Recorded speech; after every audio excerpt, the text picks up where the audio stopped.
this meeting room will be crowded. And I would like to thank all the chairperson and my colleague, and I will leave the space for them to present their cases.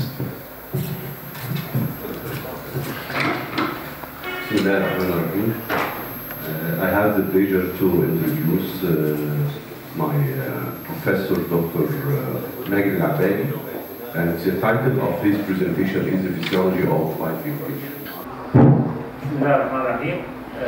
Mr. Chairman, my colleagues, my presentation is about flow dynamics at current bifurcation. There is no doubt that bifurcation of coronary angioplasty is one of the most challenging interventional procedures. It carries a higher complication rate, it carries a low procedural success rate.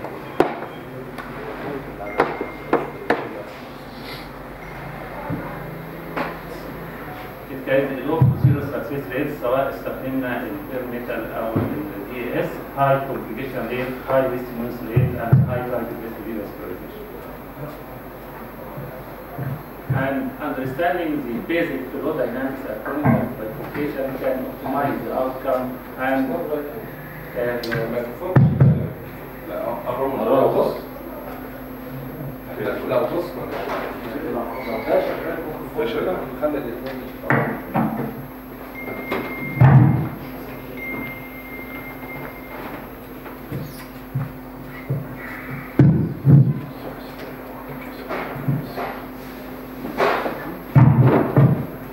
understanding the basic hemodynamic changes at the coronary bifurcation can improve the outcome of bifurcation procedure and decrease the complication rate. My presentation will include the normal flow dynamics at coronary bifurcation, and we will speak short about the disparity of ischemic threshold in different segments of the myocardium. This will have impact on which segment of the supplied by each branch to take your interest. The first part is the flow dynamics at coronary bifurcation. As we know that the blood flow in the main artery or in the normal artery is a nominal flow. What we mean by nominal flow is that the blood particles, the solid particles of the blood are passing in rows, in columns, and these solid particles are passing at the same velocity, in the same direction, no compartments. The highest velocity in the center of the blood vessel, and the lowest velocity is at the wall. This due to the friction force between the blood and the vessel wall, which is called the wall shear stress. Approaching the bifurcation, the blood is split into two parts. One part in the main vessel distally and the other inside part. And the dividing part is the carina. The carina has a crest or a tip, which is called the crest of the carina. The importance of the carina is the first very important part in this presentation, is that this carina is perfectly directed to split the blood flow. It induces no turbulence at its crest. Any deviation of the carina by any maneuver will create a disturbed flow. What is disturbed flow? What is turbulent flow?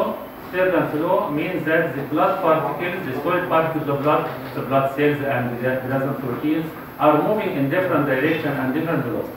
And this will induce later increase the incidence of thrombosis and increase the incidence of restenosis and atherosclerosis. So the first very important point is in any bifurcation procedure, don't disturb the direction of the carina. Don't induce any change in its direction. The second part is that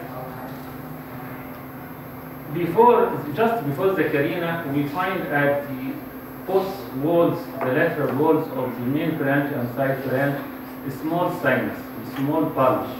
And this bulge, its function is to induce a negative wave. This negative wave induces suction or redirecting the blood to each branch. And till now, we haven't any technique to mimic or to reserve or to protect this sinus. So what we can do is, in this flow dynamics, is to protect the carina and don't change its direction. The very important point here is that the disturbed flow at the ostium of the side branch after you. We all know that the best approach to bifurcation is the provisional approach. And after you stenting the main branch, you have possibility of jailing of the ostium side branch. And this jailing of the ostium side branch, we should keep in mind that the angiography is overestimating the severity of jailed osteocyte branch. What we mean? We mean that what you see angiographically, if you estimated the osteomocyte branch is 90%, usually it is not actually 90%. It may be lower than that. And this should be kept in mind, and we'll see how to approach this problem. It carries a wide variation in observer variability, inter-observer variability, and even if you use QCA, you find wide difference between different systems of QCA. And in all the studies which comparing the angiography and diffusion, myocardial diffusion imaging, we find mismatch or mismatch between angiographic severity and functional significance. You see the ostium of this diagonal branch after stenting of the LAD, it looks tight, but functionally it is not inducing ischemia. And recently, after the introduction of the FFR, this problem was highly highlighted. This study, published in 2012, you see the horizontal column here. Patients with jailed ostium of the side branch and angiographically estimated severity more than 70%. If you did FFR, we find that 2/3 of these patients have non-significant, functionally non-significant stenosis. So, if you find the ostium of side branch after stenting the main branch is severely affected, don't rush to do another step. You should have evidence that this affected ostium inducing ischemia. Either the patient feels chest pain after you find ECG changes, or if you have FFR, you should do FFR. 2/3 of these patients, you will find the FFR is physiologically non-significant.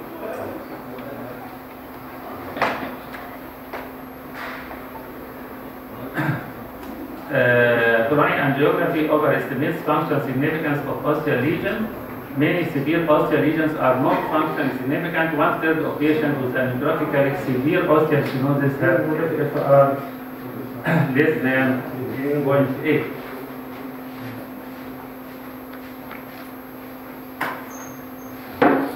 Again, why we do coronary intervention? We do your coronary intervention mainly to improve symptoms, to improve quality of life.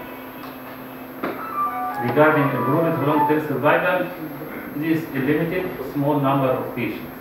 And regarding the third part, which is decrease the incidence of non-fatal endpoints such as MR, myocardial infarction, congestive heart failure, or arrhythmia, we haven't proved that any of our maneuvers can achieve this third goal. So, if you are not sure that your tranche is inducing ischemia, you will gain no benefit to the patient. But you will add risk to the patient. Putting a stent in an artery, which is not need a stent, means more complication, more restenosis, more target revascularization, more radiation, and more complications.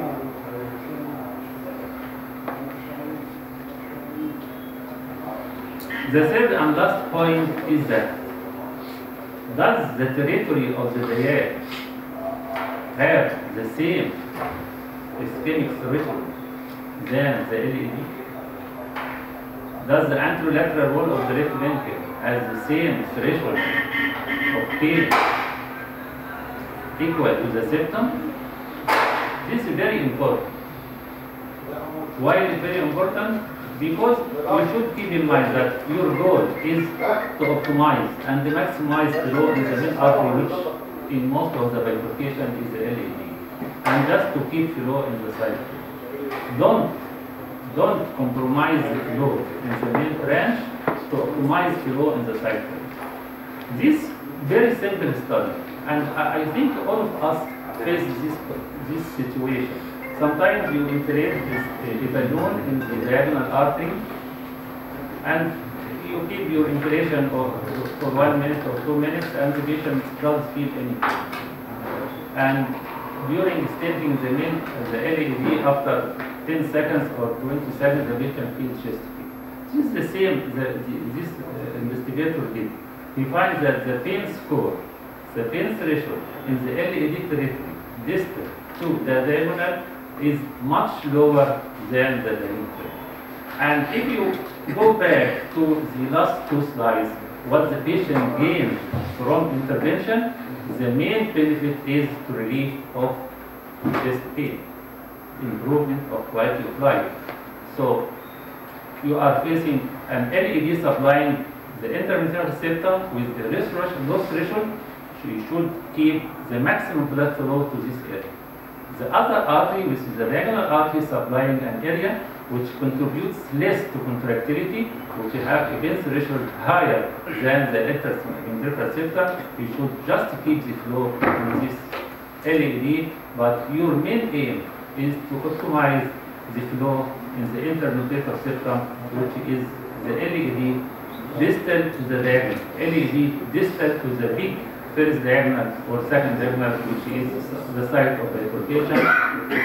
Mainly, the blood flow in this artery is going to the intermittent septum.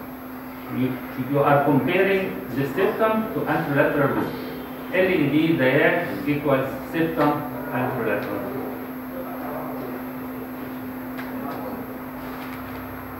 My conclusion is from the presentation: don't disturb blood flow dynamics at chronic bifurcation.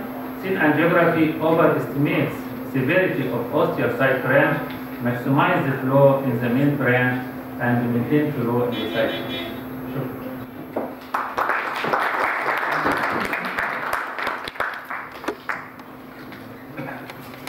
Thank you very much, Professor Maged Al-Abadi. Really, I enjoyed your lecture, and it's very important for us to know if you are dilating an area in the LED, which segment will contribute to improvement of the patient symptoms and patient survivors. Thank you very much, and I would like to present the next speaker. There is a bit of change in the program. May I present Professor Robert Gill. He's going to talk about dedicated bifurcation stenting.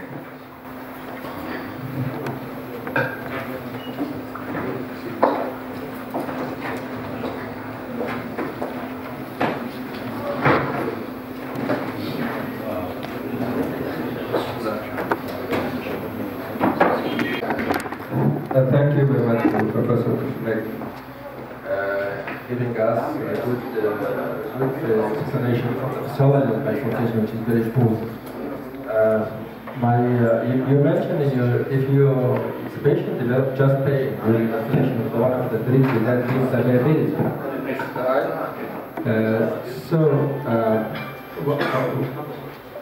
In situation you don't have pressure wire. And as you know that most of the bifurcation, the professional side branch stenting is the main technique. In this situation, if you are in doubt with the diagonal branch, particularly if you know that LED territory is the one that's culprit for the infarct there, and that most of the time diagonal, if it is more than 2 milliliters, that means it deserves intervention. Would you make some exception for this particular patient if you feel that the diagonal is so important to make balloon dilatation test with the pain is coming, it's thinking not to do at the same time diagonal audit, but do before the balloon of the LED? This is one of the tests it could be. I don't know whether it's applicable in all patients. Again, we are treating ischemia. We are not treating vessels. If the diagonal branch is inducing ischemia and the LED distal to the rear is supplying the mainly scar tissue, the diag here is much important than the LED. So it's not LED diag, it is which is supplying more ischemic area. The size and depth of ischemia. How it is ischemic, how is the area, what is the area, and how much the degree of ischemia is much important than the vessel which vessel is supplied. This presentation or this study was done on patients with normal perfusion, normal viable tissue. But if you have area of scar or a small area of viable tissue and big area of scar versus a big area of viable tissue in the anterolateral wall, so you should preserve the anterolateral wall and keep as much as possible the flow to the other artery. But the area of ischemia is much important than the branch, the name of the branch, which branch is supplying.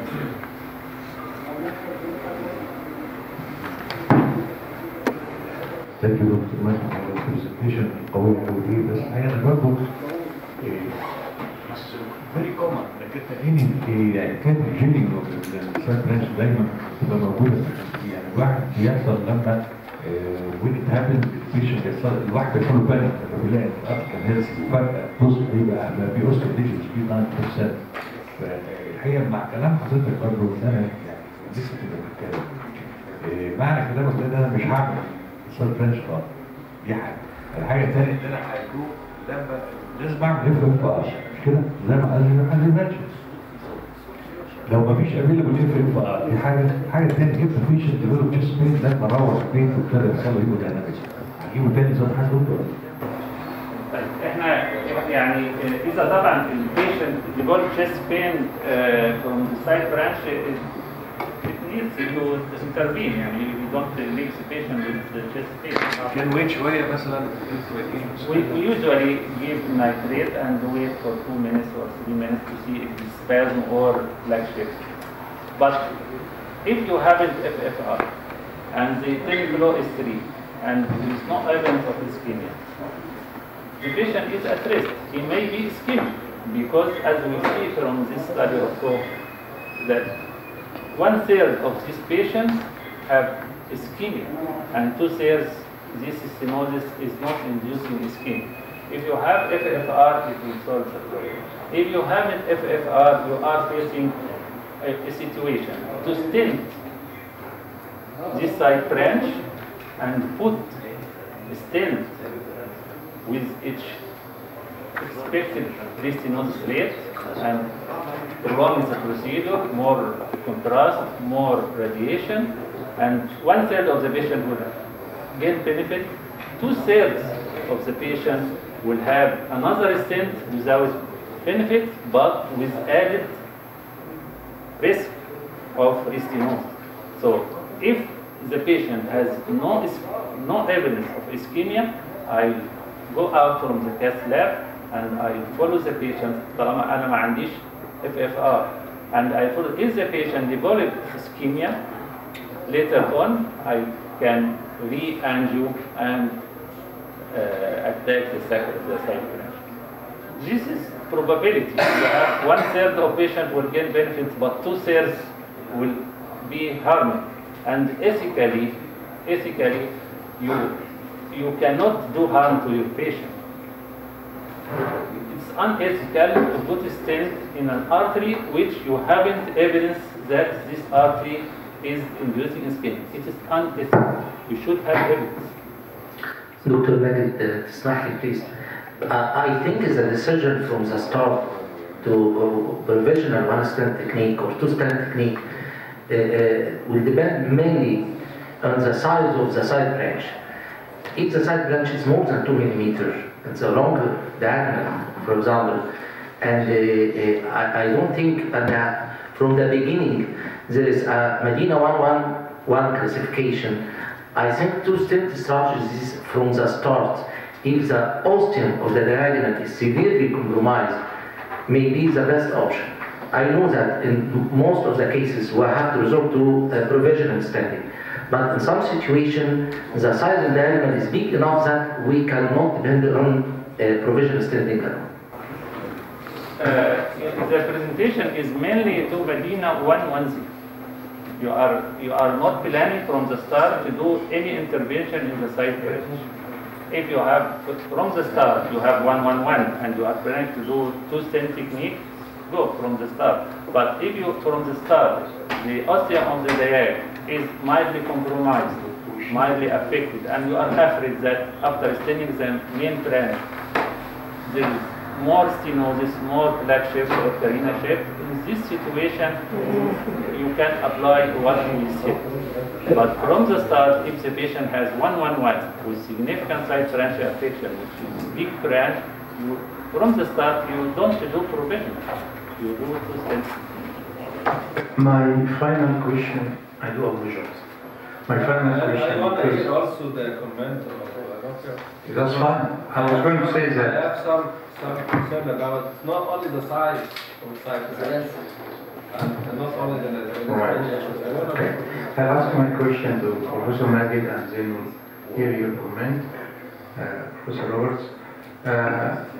Prof. Magid, let us say for argument's sake, hypothetical situation, you have 2.25 diagonal and you did provisional stenting with LAD, which caused the blood shift and the occlusion, looks like occlusion of this diagonal branch, and your patient has got no chest pain on the table. What would you do? Would you open the diagonal branch, going by the theory open is better than closed, or would you ignore it and just follow up? It's difficult to answer, but if the patient has no chest pain and no ECG changes, this diagonal, he says that it's completely lost. The diagonal is completely lost. The patient has no chest pain. What's the value to open the artery? We open the artery to improve quality of life. Because the patient could have to have no chest pain. The patient has no chest pain. What the patient will gain?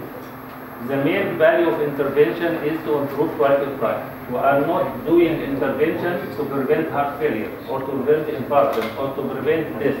We haven't this proof. The main value is to prevent, to decrease ischemia or the attack ischemia and better quality of life. If the patient has no chest pain, what is the justification to put stent? Well, I mean, you have some people like Colombo will go frantic. If a 2 millimeter side branch go close, what do you think?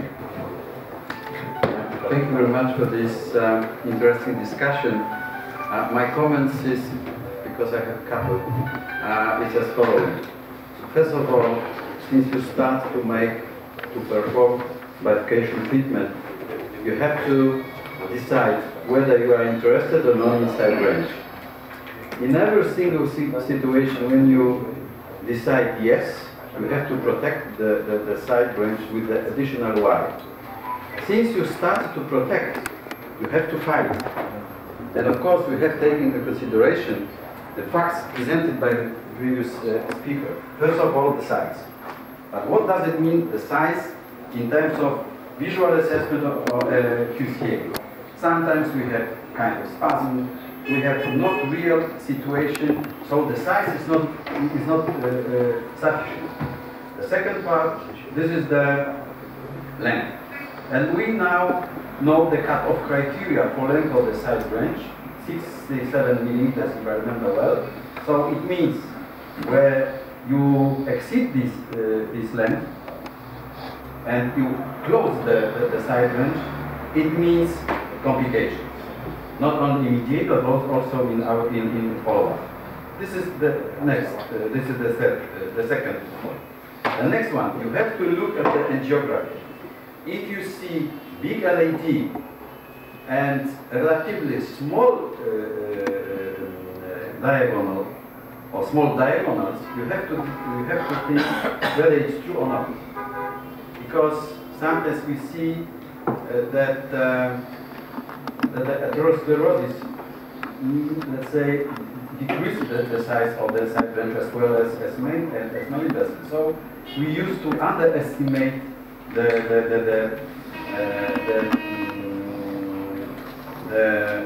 importance of the ather. Therefore, as previous speaker said, assessment of the results after main vessel stenting by IFR, so I am a big fan of IFR without adenosine, because there is always a question whether there was sufficient hyperemia, blah blah blah, these kind of things. IFR today is a great thing. So therefore, I would take into consideration the general status of the patient. Of course, we have to look at the complaints on chest pain, then size, length, and anatomical importance of the vessel. In terms of the technique, this is the truth. We don't have ideal. The best would be just stent for main vessel and on the balloon for side branch. Rational, let's say, suggests us to use drug-eluting balloons, but as we know, it well works, but where there is not only very soft blood. So just to conclude, this is most important moment to think at the beginning. Important or not? If not important, don't protect. Just be prepared for losing. If you start to protect, you have to fight, you have to restore the flow, because it means something for our patient. If you look at the angiographic results, 1 year angiographic results after main vessel stenting and then on the, let's say, light ballooning for side branch, the results are very good. In majority of cases of restenosis, there is no clinical symptoms. So I agree with my colleague that this is not necessary to put the stent, but at least flow for side branch immediately after the procedure is important to accommodate for the myocardium, for the previous ischemia, because the collateralization is stimulated by signals of ischemia. If you close suddenly, you make a shock for the myocardium, let's say supplied by the side branch. If you open for the balloon, it gives the time for collateralization. It's fine. There's no symptoms. So I agree. We have to think. We have to consider since the beginning. And your remark about the two approaches. Provisional stenting in 70–80% of cases are fine. We know additional techniques allows us to let's say to cover the side branch after not successful main vessel stenting. But for a couple of, let's say, for up to 20% of cases, we know since the beginning this is important side branch. We have to cover this with the stent. So therefore, it's especially for anatomically difficult cases, it's very wise to start from side branch as a decay crash. We love this technique very much since decay crash 5 publication, and then we can continue with the main vessel stent. And the last but not the least, of course, because there are so many questions on this publication topic, we have to consider that anatomical anatomical means that always LAD is main vessel and main branch. But if we look at the part of cases, we see that the diagonal, not only the first but also the second, is with a bigger size than distal LAD. So therefore, in my opinion, we have to switch into the functional Medina. Then this is 1-1-0, where the distal of LAD is a side branch, basically. It's not very frequent, but it happens. So it means we have to fight for this diagonal as the primary vessel. Thank you very much. That's really quite interesting reply. Would you like to make any comment? I agree that the issue is not only the size of the valve. The issue usually which side branch you don't want to lose. This is the thinking. You have to think, this side branch I don't like to lose. This is the issue before you start. If you are concerned with this side branch as it's important regarding the function, regarding the presentation, regarding the objective data of ischemia, whatever, whether related to the diagonal, related to LAD, will give you a good data to know that which side branch you don't like to use. This is very important to decide whether one-stent technique or two-stent strategy. That's very valuable data. Thank you very much. Now I appreciate the length. Before you talked, I wasn't very appreciative of the length. You mentioned that if it is side branch longer than 67, it should not close. Yes. And another important point, the diagonal, if it is slightly larger than the terminal apical LAD, it should not close. And I'm just telling my colleagues, you have to decide from the start, are you going to protect the side branch with decay crush, the one which everybody seems to like now, or you are just going to go for provisional and pray to God that the side branch will not close. Thank you very much. That was exciting and very interesting entry to the lectures. If I would like to ask you now to carry on with your topic, Professor Robert Gale will give us a presentation dedicated bifurcation stenting. Please proceed. Once more, thank you very much for the organizing committee, especially the head of Institute of National Heart Institute in Cairo for inviting me. By the way, this is my second presentation in this hall, I guess, because in 2012 I had the opportunity to present first results of biostent implantations. I also remember a very tough case which I performed in that time, with some occlusion of first for distal LAD and then for big diagonal. That was frustrating. I lost my flight, by the way. Hopefully today we'll succeed much better with bigger luck. I'm really sorry, and I really apologize for this presentation, because yesterday evening I was working very hard to improve this presentation, because this one was presented in our big workshop in Poland in December, Krakow. However, by chance, I hope it's not the right one. This is irony of life, as you know very well. But I will try to cover the whole issue using this first presentation. This is my disclosure statement. A very important fact that I am a consultant of many companies, not only Balton, but this is first. I am not hired. In terms of bifurcations, I decided to base my presentation on distal left main. Why? Because first of all, this is a very exciting topic. This is one. The second, since 2010 and recommendation of USC on myocardial revascularization, we stopped to argue with surgeons whether we should touch or not distal left main. And then distal left main, in a good experience, in the hands of good experienced operator,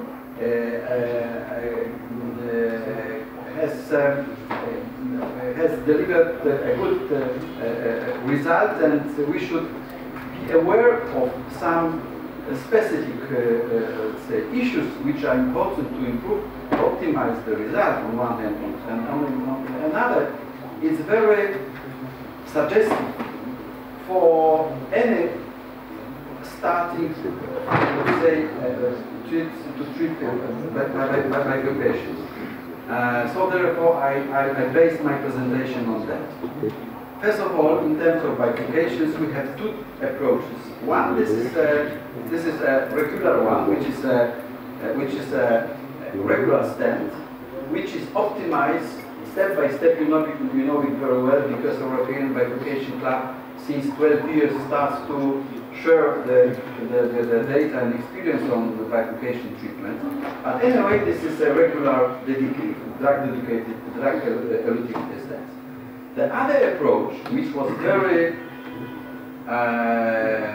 fancy, very intriguing and full of expectations, this is dedicated devices, especially designed for bifurcation, so-called dedicated bifurcation stents. But to be honest,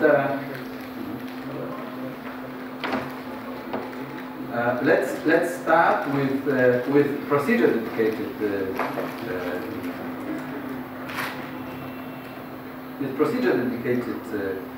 stents. And I would like to show you one important thing: the anatomy of bifurcation. As previous speaker mentioned about it. If you don't understand the anatomy, if you don't understand the physiology of bifurcation, you will never treat your patient optimally. This is for sure. So therefore, we have to take into consideration that there is a relationship very strong between all three parts of bifurcation. Main vessel, this is D1, main branch D2, and side branch D3. This Finet formula is very important, especially when we don't have IVUS, when we have to try optimize the size of the stent, especially for proximal path. We have to remember about the tapering issue, tapering vessels. We know very well that in the course of artery, the size, the diameter of the artery is decreasing. So this is important fact, and we have to remember that this is very important to size the proper stent, taking into account the distal reference, not the proximal. Why? Because of the carina, which was mentioned by previous speakers. But what we achieve, since we use to size the stent by distal reference, we see that the stent in proximal part of the bifurcation, in main vessel, is undersized. There is no opposed properly, so it means we have to work on that. If we start to work on that, we have to accommodate the size of the vessel to size of the stent, increasing the size of balloon, injuring the vessel of course. In the meantime, we also can injure, we can disrupt the surface of the stent. So it means the polymer and the drug can elute, not in proper way, in the same time as we wanted, as we know from biological investigations. So the second,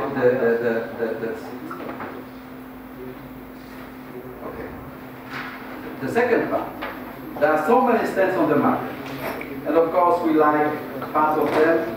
If we start to discuss what is the best stent for you, probably we will find here 3, 4, might be 5 parties. Master,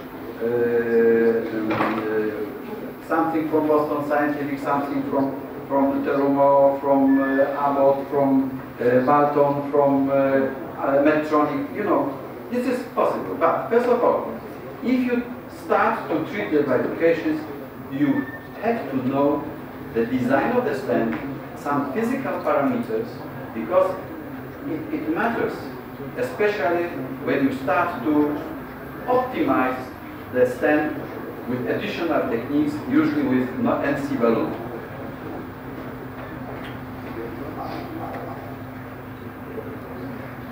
And of course, we know we should know that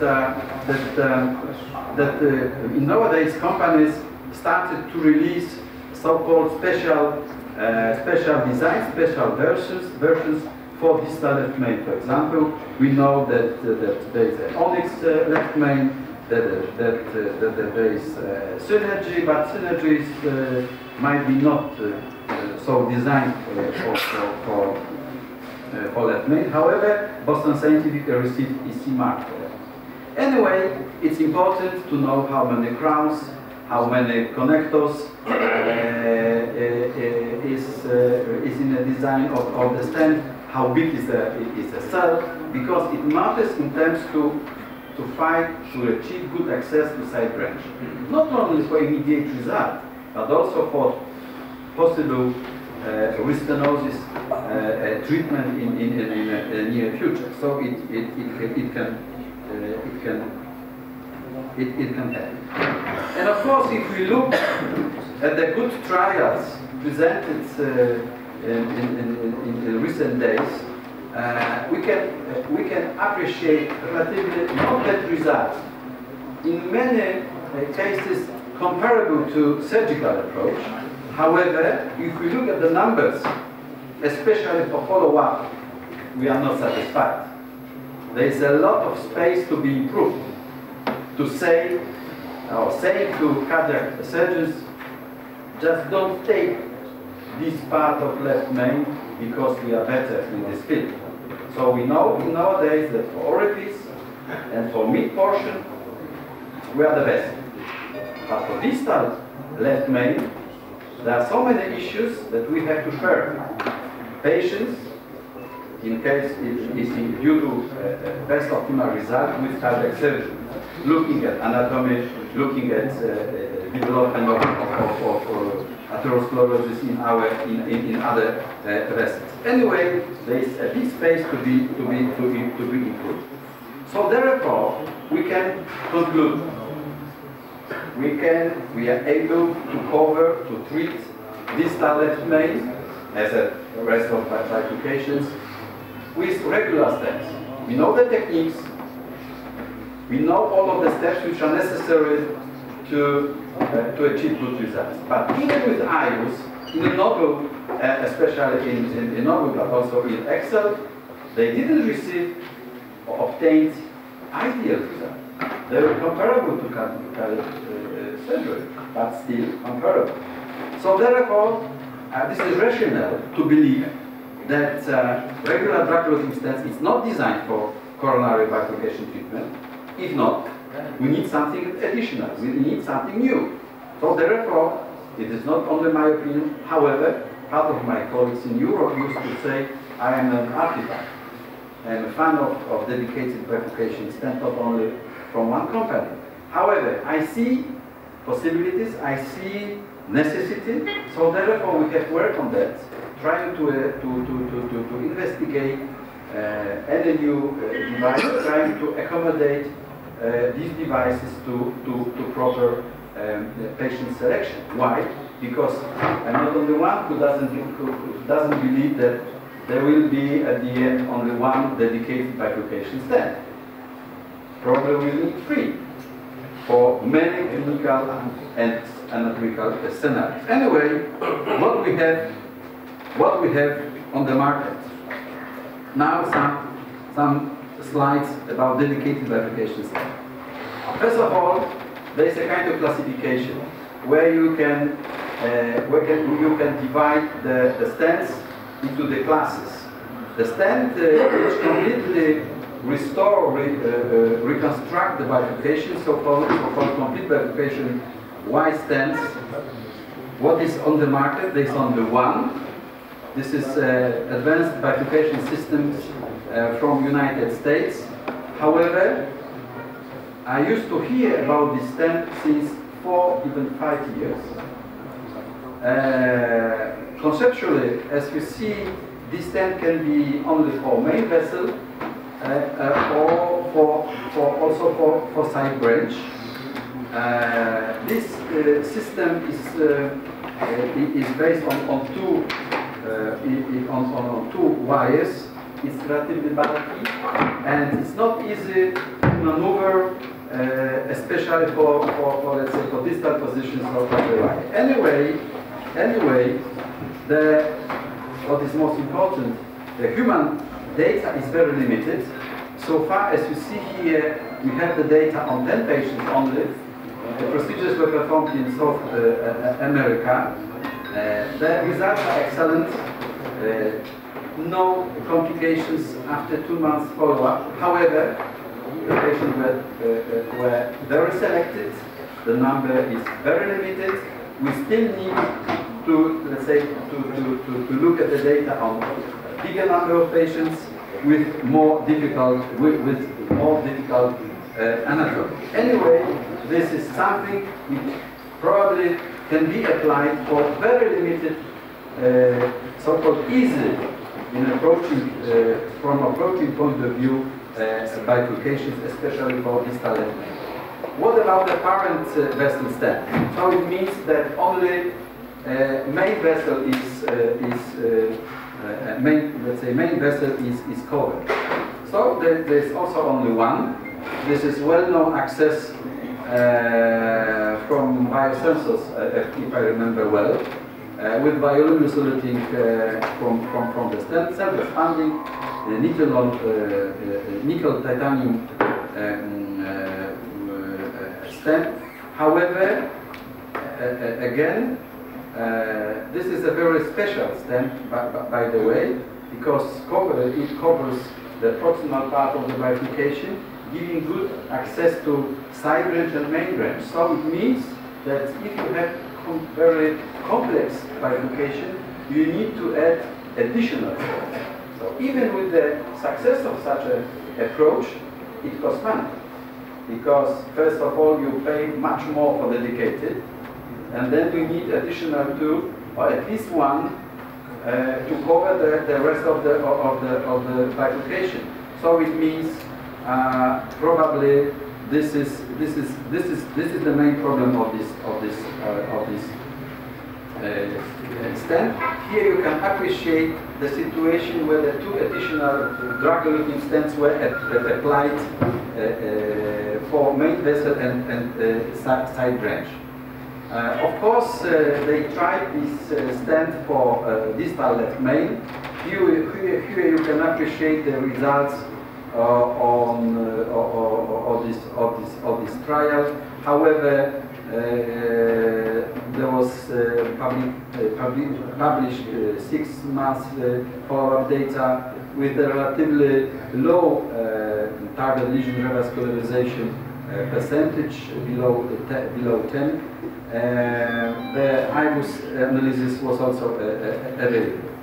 On the basis of this trial, which was promising, the company tried to redesign the stent. They prepared a special left main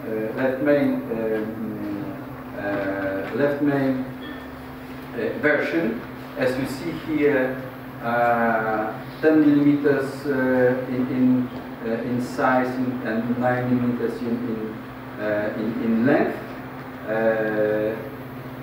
However, 1 year ago, the company told stop, because the cost of continuation of production and promoting was bigger than the income and benefits from that. So therefore, we have to forget so far with this stent. However, for example, for ostium and mid-shaft left main, for example, theoretically this is the best stent. The only problem was the angle between the left main and left circumflex out. Anyway, now the third part of the side of the dedicated bifurcation stents, so-called S technique, means side technique, so that the only side branch is treated. So 001. There was many, but finally on the market still available, not drug-eluting version. This is Triton stent. I don't want to go into the details. This is bar metal stent with let's say special design for main vessel, very delicate, with a very small problems in terms of stenosis. However, we know that to use this stent, you have to use a regular drug-eluting stent for main vessel in terms of complex bifurcation. So it means a lot of money for additional stent. And second, we have despite the very promising data from one single single center registries, the data which was received or achieved in the final trial, which was suggested by FDA in the United States, Triton IDE study, it was proven that it doesn't work. So it means that this additional stent for side branch with a regular drug-eluting stent in main vessel is not better than only drug-eluting stent in main vessel. So this is again the problem whether we should automatically every single side branch treat by additional stent or not. So at least with bare metal stent it doesn't work. So in a situation right now, there is a moment where the company tries to think about children's version of this stent. This is another issue. Probably we need much more additional trials saying us whether it works or not. So another question mark. So question mark for ABC system, a question mark with no access for access, and for Triton also a question mark. And the next type of dedicated bifurcation stents, so-called A-family, it means across. Main vessel standing across the side branch. And the main issue is to have good access for side branch, to let's say with decreasing decreasing the injury for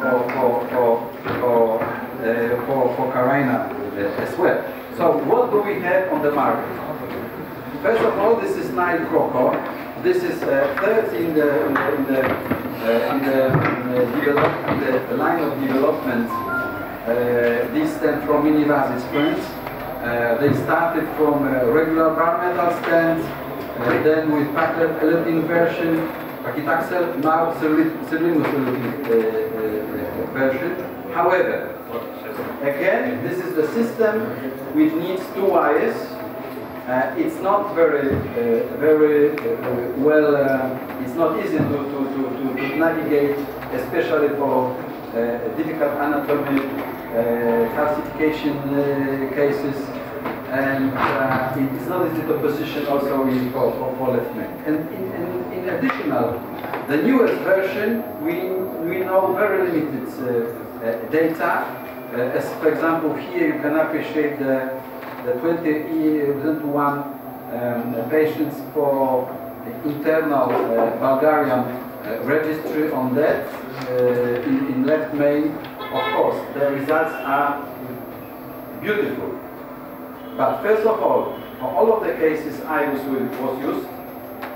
The next, there was a pre-selection of the cases after diagnostic angiography that was not randomized whether yes or not, just they looked at the anatomy, they inspect the artery with IVUS, and then the main operator was one of the most experienced operator on bifurcations in Bulgaria. So we can achieve such a good result in left main with this stent, but taking into account the experience and additional factors. So this is very subjective information, however important. We should remember about it. So another issue is that the company didn't support this study. I don't know why. Theoretically they should, but maybe they are trying to sell themselves to bigger companies. So this is my private opinion on that, and they postpone the financing of this trial. So there was the next question mark. There is something, but we don't know how deep we should use, how deeply we should use this particular stent. The next one, this is stentless. I know, I'm pretty sure you know this stent very well. But whether it's really bifurcation dedicated stent. In my opinion, this is false dedicated bifurcation stent, because it can accommodate a regular stent, which is self-expanding on one hand. Then you have to destroy the connectors towards the side branch to, let's say, to achieve good results. So this is the issue. You have something designed which you have to destroy to achieve, let's say, to achieve a so-called bifurcation version. So I don't feel good with this situation. I feel very badly. However, we have to remember that there are three sizes, which is not that the first version was not very easy to be, let's say, to be implanted. Right now we have a new version I will show you, but just to give you possibility, there is some data on the usage of this stent in left main. The data is not so good, not so bad, sorry. For example, 1 month results were very good. However, again, very limited number of patients and very limited time of observation. There is another let's say, issue. However, with paclitaxel dedicated version, right now the company offered Sirolimus version, additionally, let's say, delivered on a regular balloon, which improves precision of implantation for sure. Yes, I will. But if you remember that the result from Access, the same they achieved with Stentis paclitaxel version. Now we have this exposition set, let's say, Stentis. You know it, but again, you wanna treat it, use it for bifurcation. You have to destroy interconnectors just to have this inflow and access to side branch. Anyway, there is yes. Just, I can't help myself. I trained in France on an animal lab on pigs, Yeah. which is the Stentis. And I used it extensively when I came back because I was very motivated in bifurcations. And it doesn't work. Thank you very much. This is also my feeling. I implanted less than 10, and for every single case, I performed IUS. The images were awful. So I stopped the usage of this stent. This is very good for me for acute myocardial patients. I'm not going to make an issue, but may I say obviously I was trained in France as well. I used on the old stent 32. Someone who used 52, and we had very good results. And with the exposition, I've used it 8 times with good results. I don't use it mainly for side branch, which is the subject of your talk, but I use it as a self-expandable stent. And I do have films for follow-up 3 years after employing the primary stents, and it does work in left main and side branches. This is my own personal experience. Sorry, guys. I would say like that. What does it mean good result?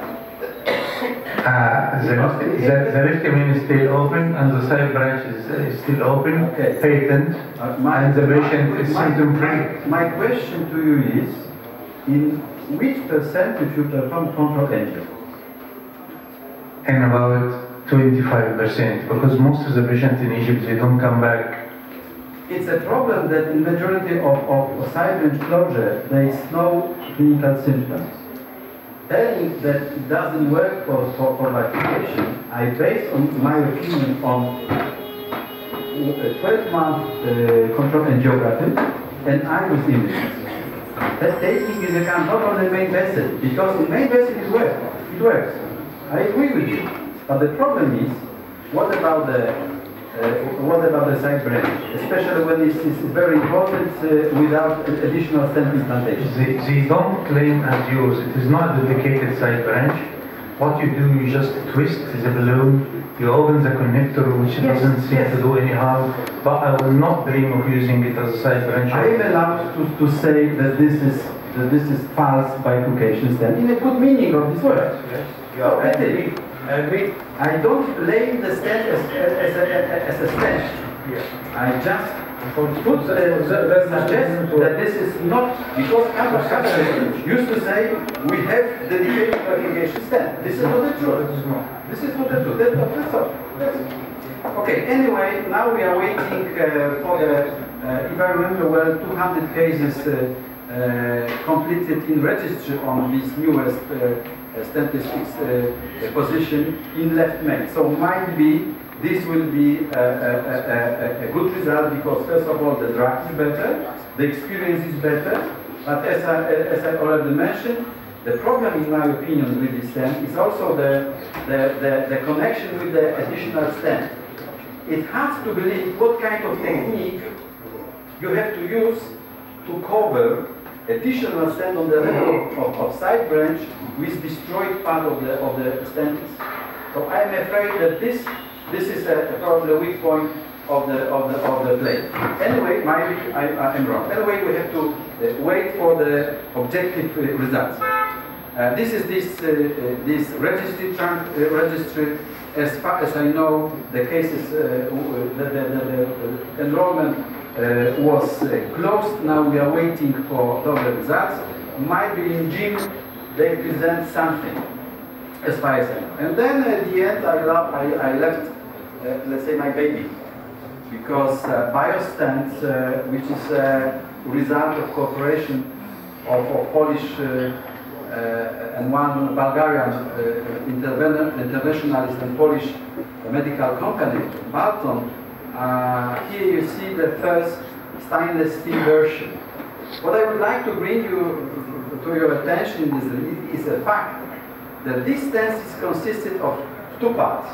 The proximal one with the bigger diameter, and the second distal with a smaller diameter. Then we have two connectors allowing let's say, to get flexibility and good access to side branch.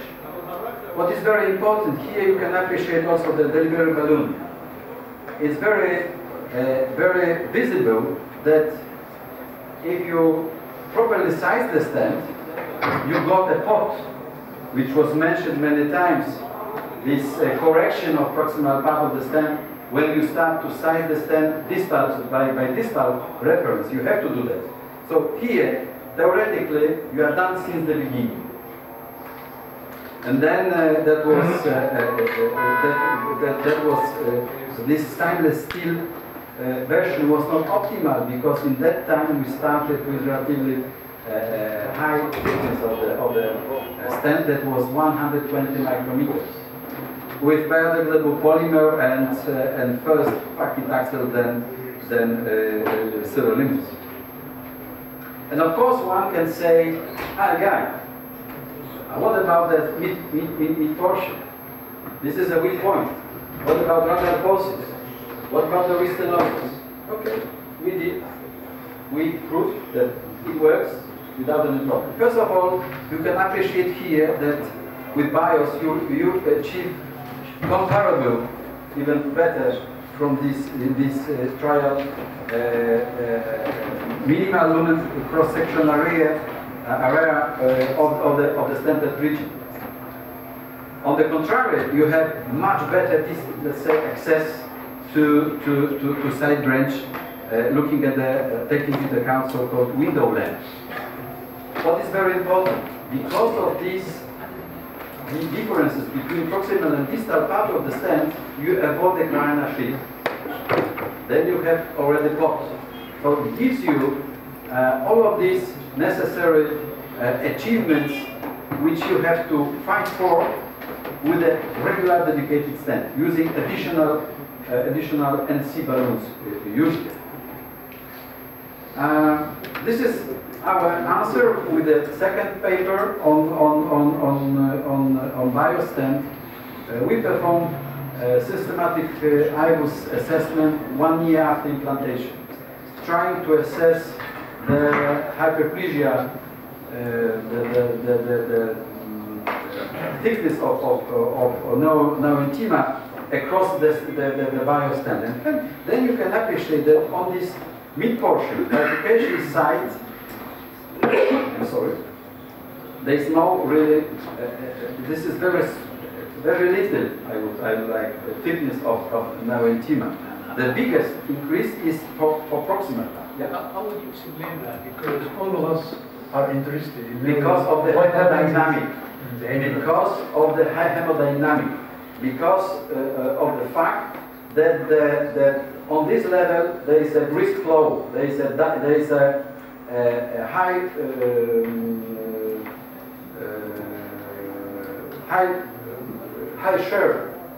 shares of the flow. There is rush.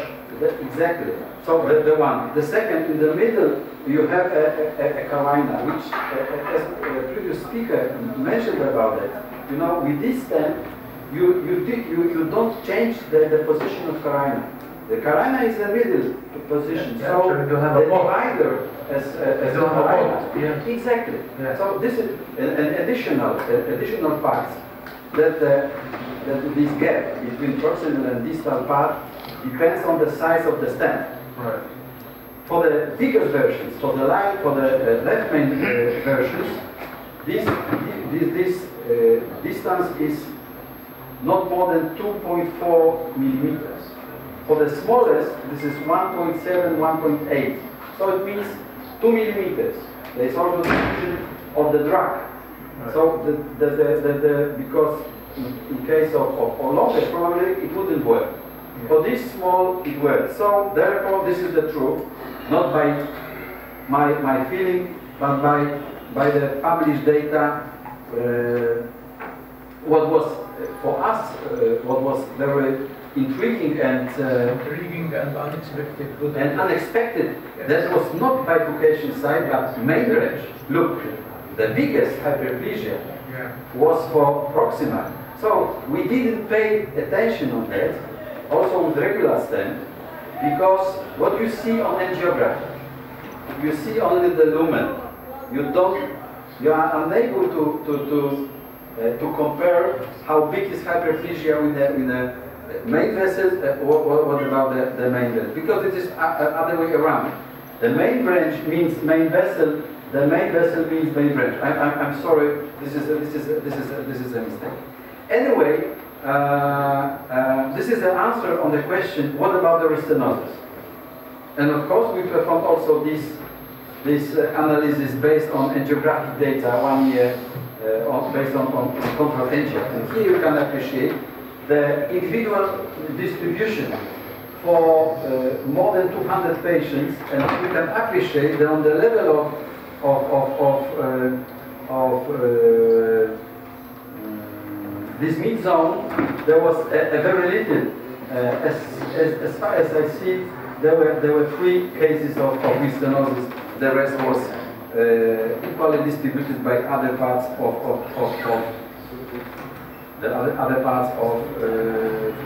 bifurcation. Now you can appreciate the results on registers with expert and limb. Expert means paclitaxel, limb with sirolimus in left main, and then you can appreciate the results. What was very important, that this TLR was angiographically driven, not clinically. So it means at least twice to the clinical assessment, which is used by other companies. But you know, we didn't believe at the beginning. We were aware of some problems, so therefore we asked our patient for control angio. We achieved it in 93%. So our data is really strong. Not based only on rational or sensual healing, but also only on very hard data.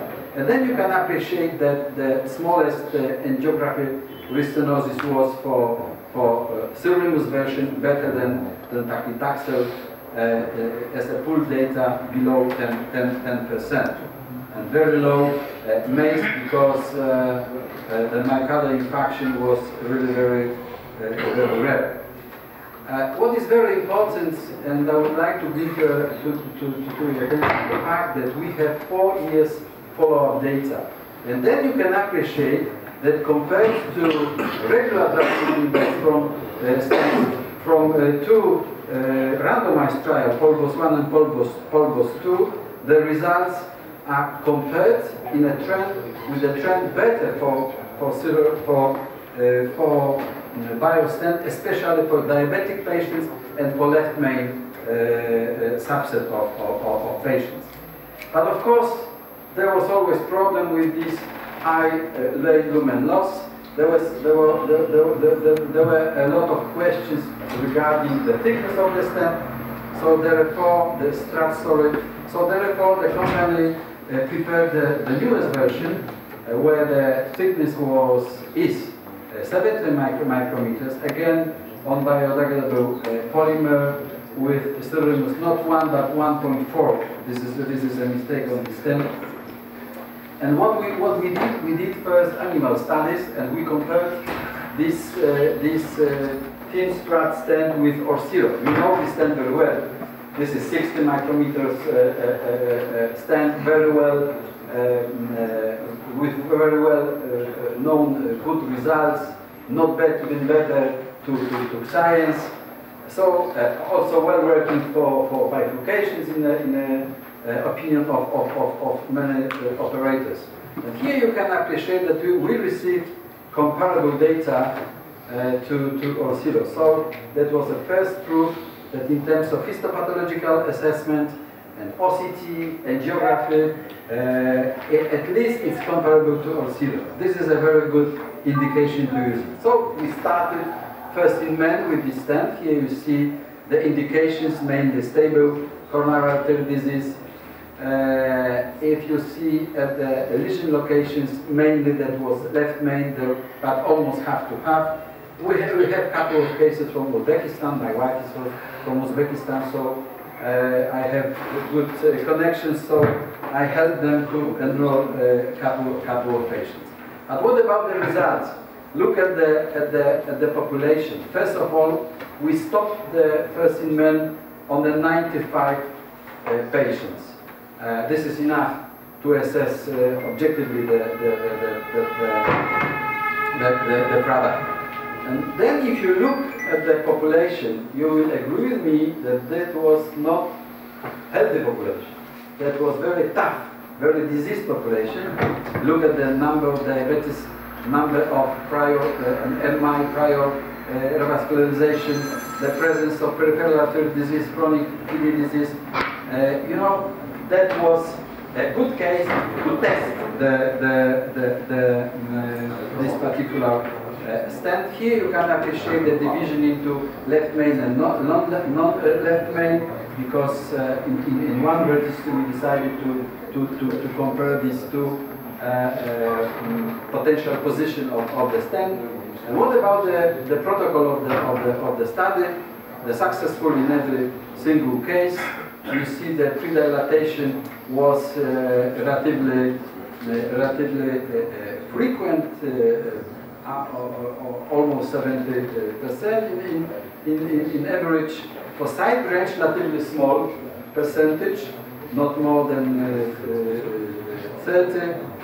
Then you can appreciate side branch post-dilatation, not much, less than 50%. But look at the proximal optimization technique.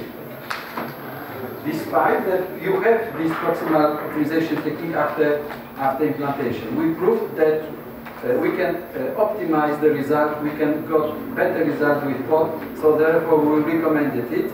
The number of pod was bigger for left main subpopulation, but look how small final kissing balloon was for non-left main population. It's not necessary.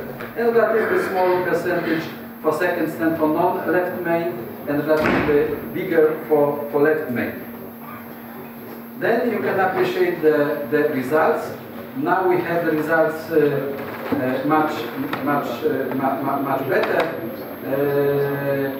because now we have additional 20 patients, but it's not included into the result. But still, the results are really very good. And here we also perform QCA for 20 patients and also OCT for 10 patients, just to assess the so-called coverage of the struts and late lumen loss, and just look at what we achieved, because we predicted less late lumen loss and mesenchyma proliferation with this new stent, and look what we achieved. In vivo, in animals, that was like that. What we achieved in human, even better in terms of late lumen loss, the same for mesenchyma thickness from OCT.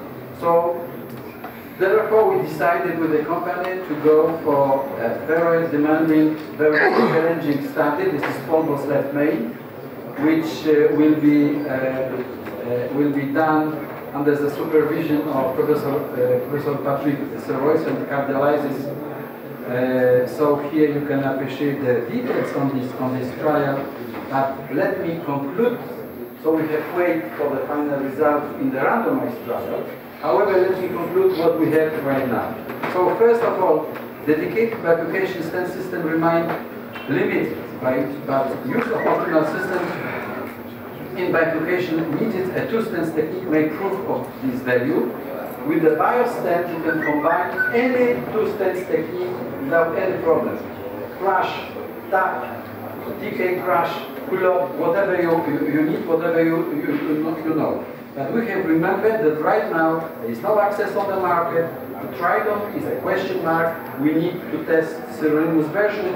The stent this is a good stent, but relatively not for every single bifurcation.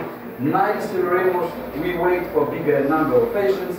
And what we really know of the market, the newest version of BIOS MIMC, which I really believe and like it very much. Thank you very much for your attention.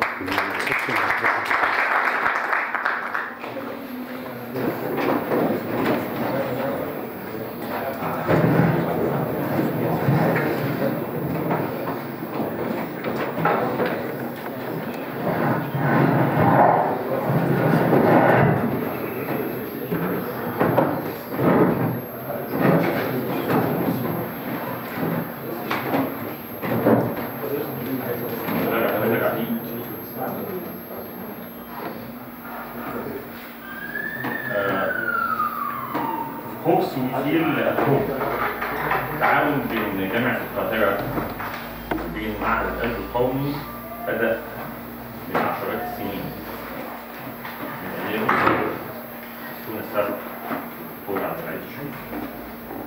احنا حريصين كل الحرص إن احنا نكمل التعاون ده في الوقت الحاضر في المستقبل، وننقل رسالة عبر الأجيال للشباب الأطباء في كلا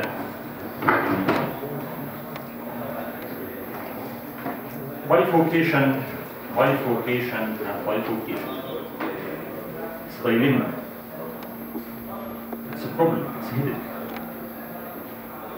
Every time you go and listen to a lecture on bifurcation, then try to apply what you have learned. It's different. There is always a gap between theory and facts. In my presentation, I'm trying to narrow this gap. Let us start the story from the beginning. My patient is a lady from Syria, 62 years, known to be diabetic and hypertensive. I saw her first time on acute flash pulmonary edema with dynamic changes in her resting electrocardiogram. Of course, she refused coronary angio. However, just 1 week later, she was admitted again, same hospital with flash. Now she accepted to do coronary angio. This is the ECG. You can appreciate dynamic changes in the anterior chest leads. Echo reveals hydrokinesis in the anterior wall.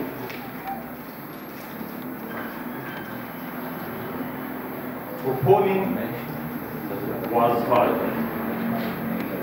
Definitely, the lady is suffering from acute coronary syndrome. Now, in the heart valve.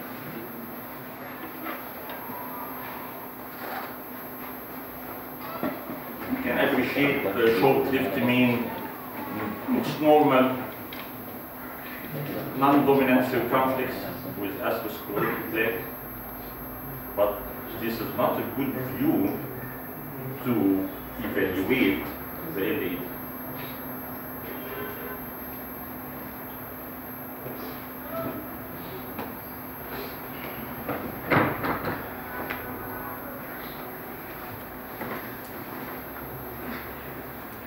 This is every view. Yes, now we can see LAD, very tight proximal lesion with a diagonal branch, looks ugly, narrow, diffuse. However, this is the only diagonal we can see. So, it's important.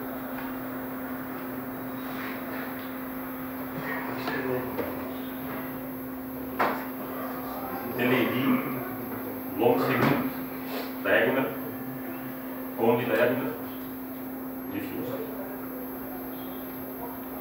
Now I decided to bring the book in the test lab, and we are going to see literature and see what we can do. Again, I'm trying to narrow the gap between theory and practice. Okay, what is this? Is it bifurcation? Let us go to the book. What is the definition of bifurcation? It's a lesion in the parent artery, very close or involving a significant side branch. Someone tells me, what is a significant side branch? Yes, it is a branch which has a reference diameter more or equal to 2 millimeters, or a significant myocardial defect. My diagonal branch looks narrow, however, it is the only diagonal branch. So probably it supplies a significant myocardial defect. The word of Professor Ahmed Fathi, a branch that you don't want to lose.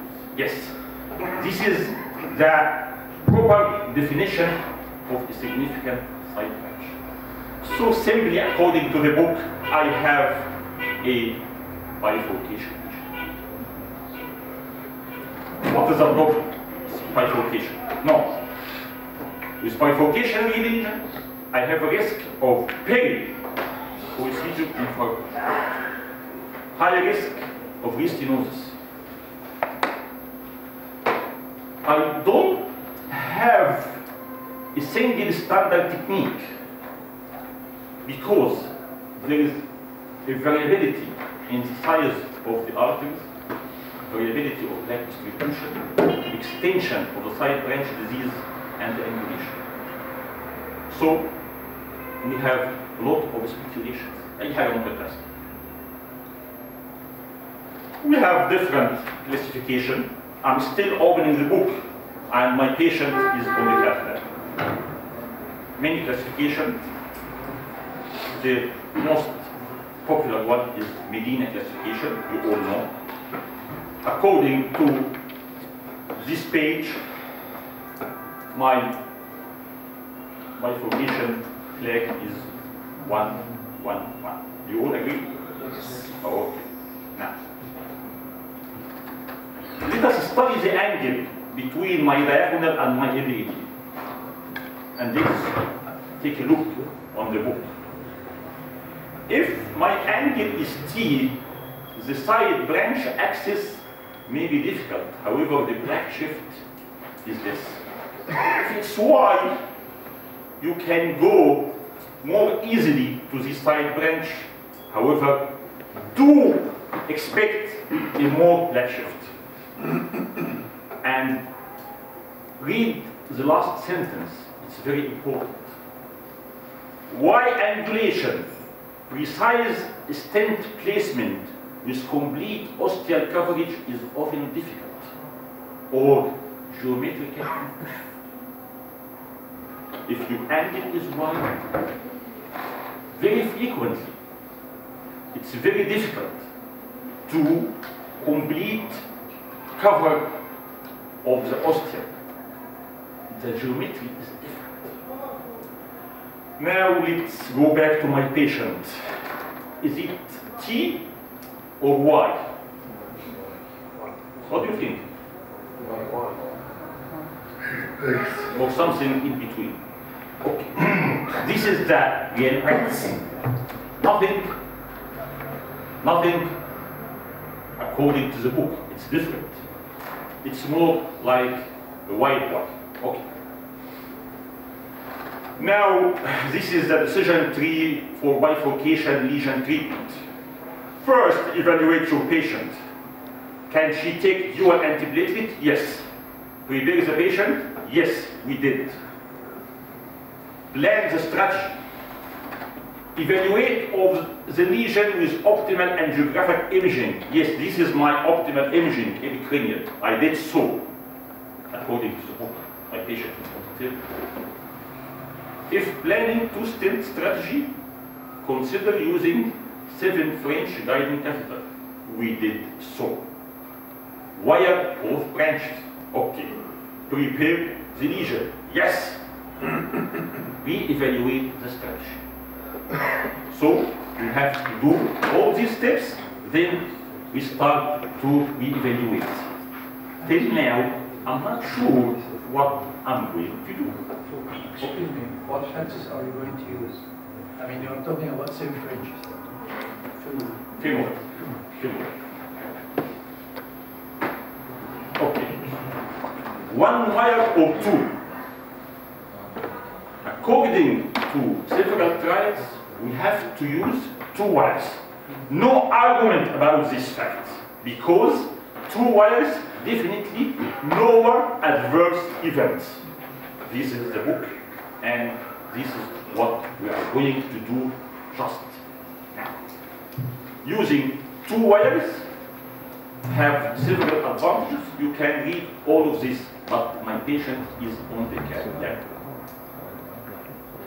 You have to use your wire according to different bends. Either single bend long tip, wide smooth bend, or double bend. What bend you'd like to use for this diagonal branch? We chose the first one. Single bend, short tip. It is usually advisable to wire the branch which appear more difficult. In our patient, we chose to wire the diagonal branch. According to the book, it's a 2 strategy, either to go anti-grade or wool pack technique. Different techniques are shown here, anti-grade versus wool pack. Actually, we managed with anti-grade technique with small pin to wire the diagonal branch. And now, with the same Asahi wire, we are trying to cannulate the left and fuse the center. According to the book, we wire the most difficult branch. Okay. Now we change the page. What next? Lesion preparation. Pre-dilatation is mandatory. Why? Gives you more information about how the lesion is going to behave, reduce ischemia, estimate lesion length and diameter, precise stent deployment. Okay. We are going to do pre-dilatation. What about the side branch? Should we pre-dilate side branch? According to the book, pre-dilatation of side branch is a subject of controversy.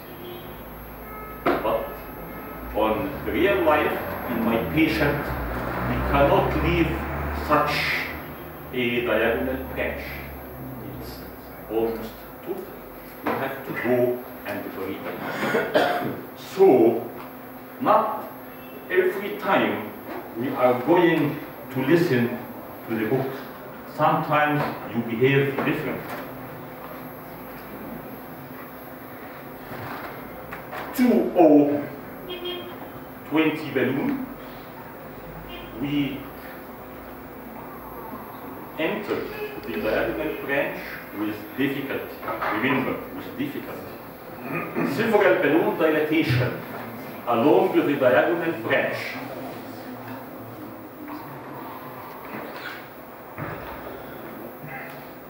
And along the LAD. And this was the result. Okay. What's next? This is 2O balloon dilatation along the course of the diagonal branch and along the LAD.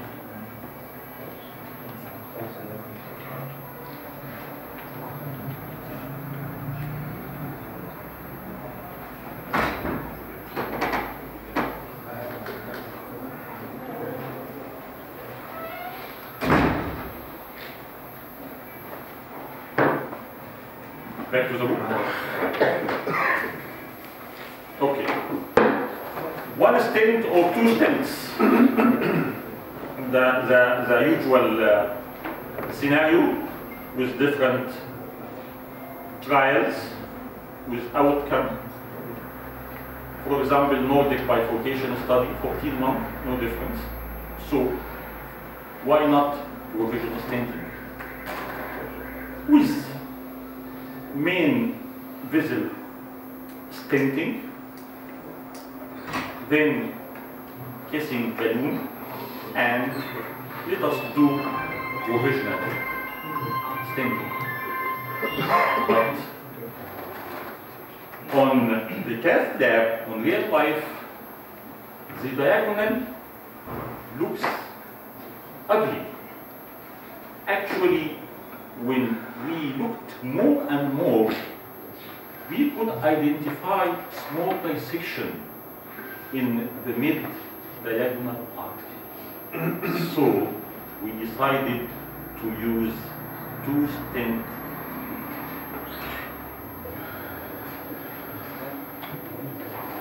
Back to the book. No two stents technique is superior to the others. You have to know how to deal with all techniques, and you have to adapt the technique that you can see in practice most suitable to your patient. And of course, you have to use drug-eluting stent. Decision tree. Two drug-eluting stent. The book. Evaluate the angle. If it is big, more than 70, go for stenting. If it's less than 70, go for crush, mini crush, or clot. Theory is easy, but practice is something else. And you have to end with kissing balloon. And this is my patient in the cath. Stenting. It was very difficult to me in the cath lab to put stenting because the accurate position of the diagonal ostium is not easy to adjust the T stent. Modified T, very similar, and the arteries are not that big. I'm talking about 2.5 and maybe 2.75. T, it was difficult to me to pass a balloon from the native LAD. What about long stent from side branch of a long stent in the LAD? T and protrusion, difficult. This stenting not used anymore, however, still in the book. Simultaneous kissing stent not used anymore, especially in these small vessels, and it's not an emergent situation. Culotte technique, my arteries are not that big for culotte. Crush, double kiss crush, what to do? This is what I did. Maybe I'm wrong, maybe I'm right, but this is what I did. I adjusted a long stent, 28.5 in the diagonal branch, very close to the ostium, but not covering the ostium, 2 or 3 millimeters away. You can appreciate the location of my diagonal stent.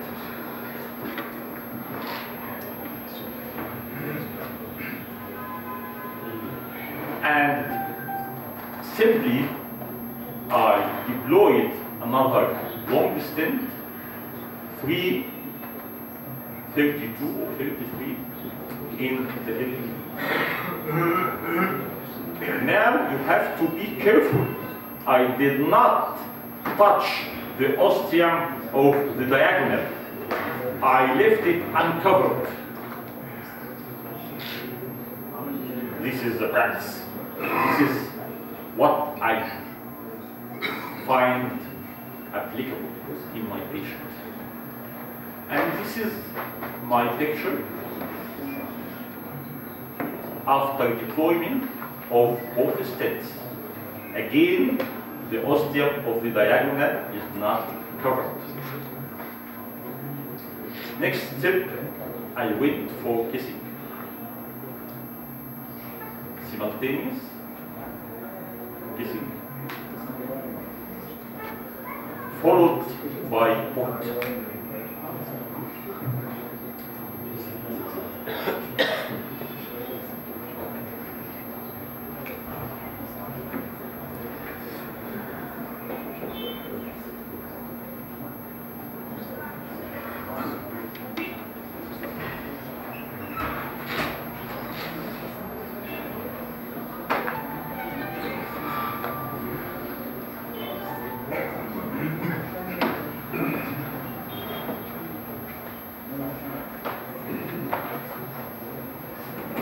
Trying to get through my last shot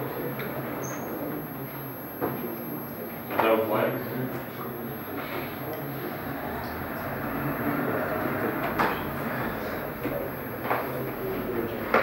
Again, you may agree, you may disagree, but this is what I did.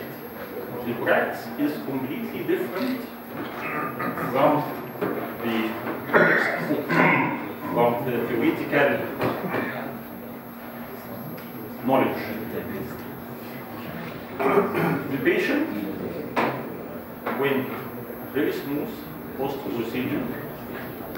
This is my third patient with this technique. You can consider it modified T-stenting. When you leave the ostium of the branch just 1 or 2 millimeters uncovered, but you have to end with kissing spread. Ladies and gentlemen, there is no single strategy for all bifurcations. You have to you have to take into account the plaque distribution, the extent of the disease, and angulation. You have to narrow the gap between theory and practice. Thank you.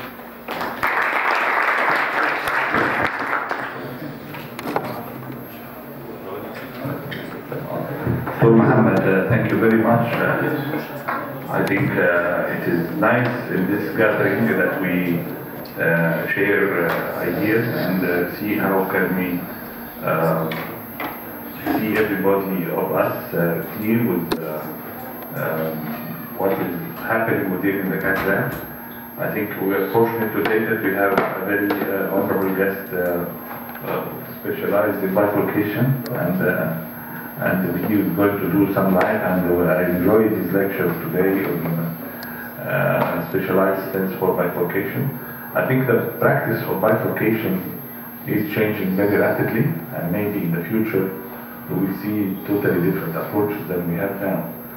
So I congratulate you for your clear presentation of your idea. I'm sure so many of the audience will have some reservations on your approach. So maybe Dr.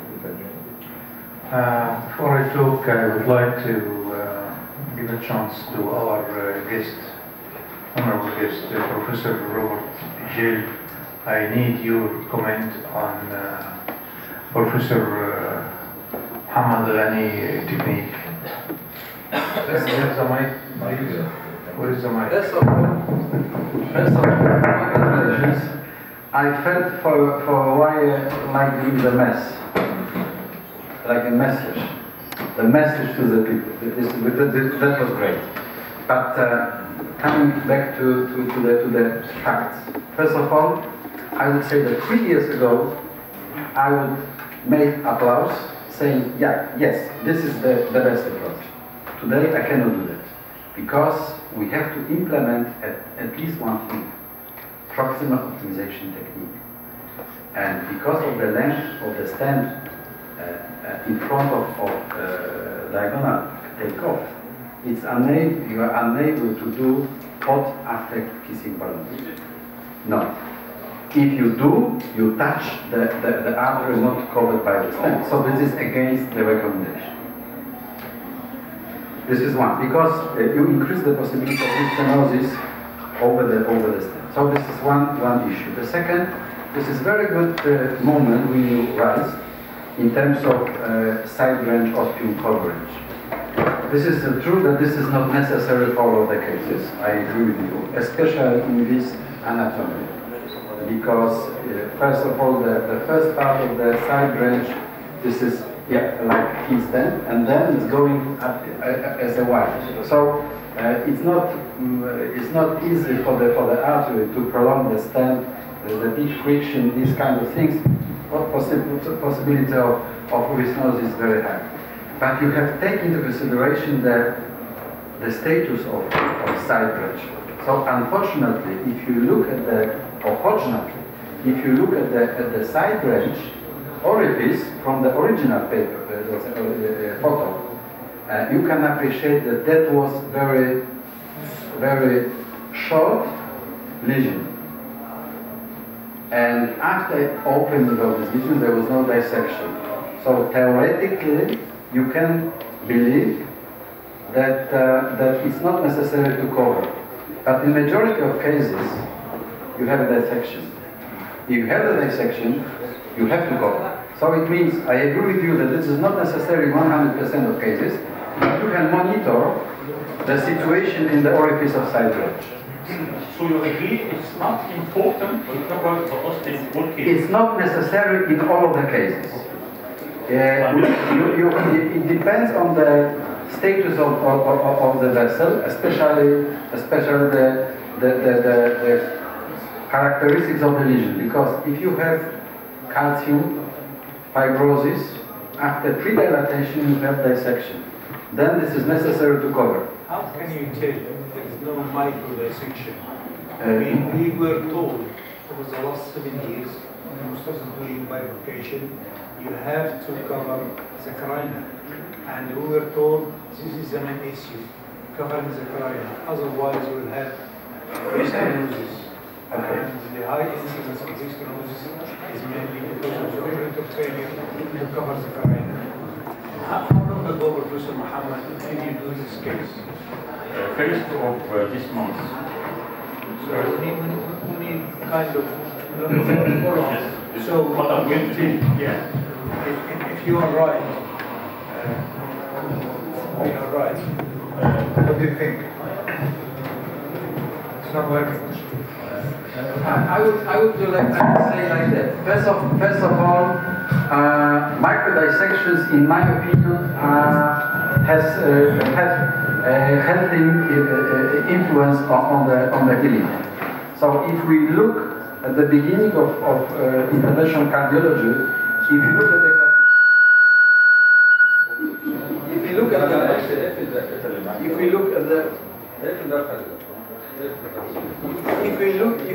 at the classification of dissections, the first three types, if I remember well, they are so-called curative. So because there's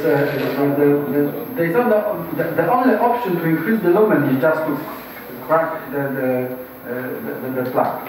When it's superficial, without big damage of the media, so the outcome of the healing is not so bad. So therefore, this is one thing. The second, in one thing you are right.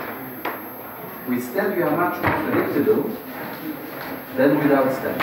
So it means if I have really very important side branch, majority of cases, 99%, if it's only possible, I try to cover those things. Now there's a misleading thing because we cannot cover the carina. What does it mean, cover carina? It rather means that the contact of two stents should be done.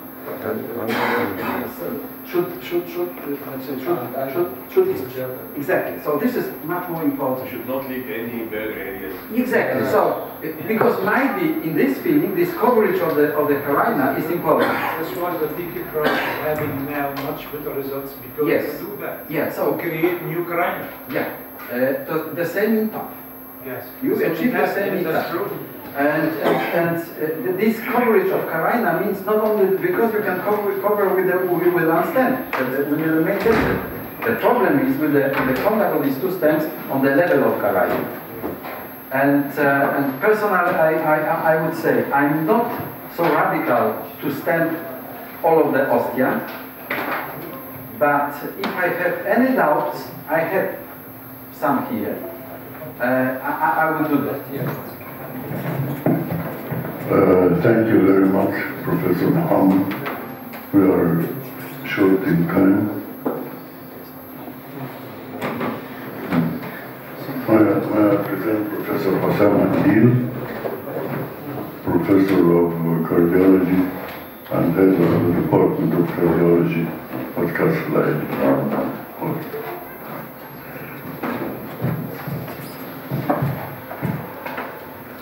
For many of us here in this room, I can look at the face and be sure that if they are cardiologists, they started their life as clinical cardiologists.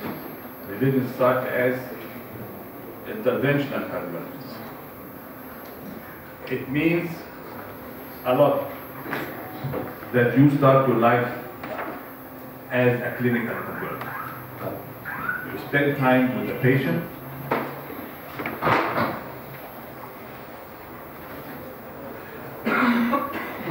You know how the patient feels.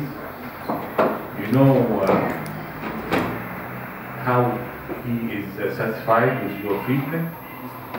You know how surgery is doing, because when we started our practice, we didn't have anything but surgery. Diagnostic coronary angiography was the only thing. And I still remember how diagnostic coronary angiography, because at that time the mentors didn't have anything to do but diagnostic angio. how proud they are when they get the right coronary artery, and they spend sometimes 2 hours unable to get the right coronary because they get it so happy that they have done that, and then send the patient for surgery. I still remember Professor Adli Imam, when he came to us at Cairo University, when stents were just starting, bare metal stents, starting to appear in the Egyptian market. And he had a film, these angiofilms, old films, that you bring with you. And he showed us a case of a lady that had multi-vessel disease, 3 focal lesions that he treated in 1 session. And we were all very amazed. How can he do that? 1 session, you treat 3 vessels, direct stent. At that time, we didn't even know what a direct stent is. But we have seen the patient, we have seen this patient was a clear case for surgery. But the patient went home next day.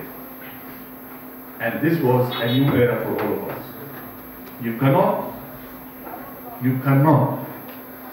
but love intervention cardiology. You have to fall in love with intervention.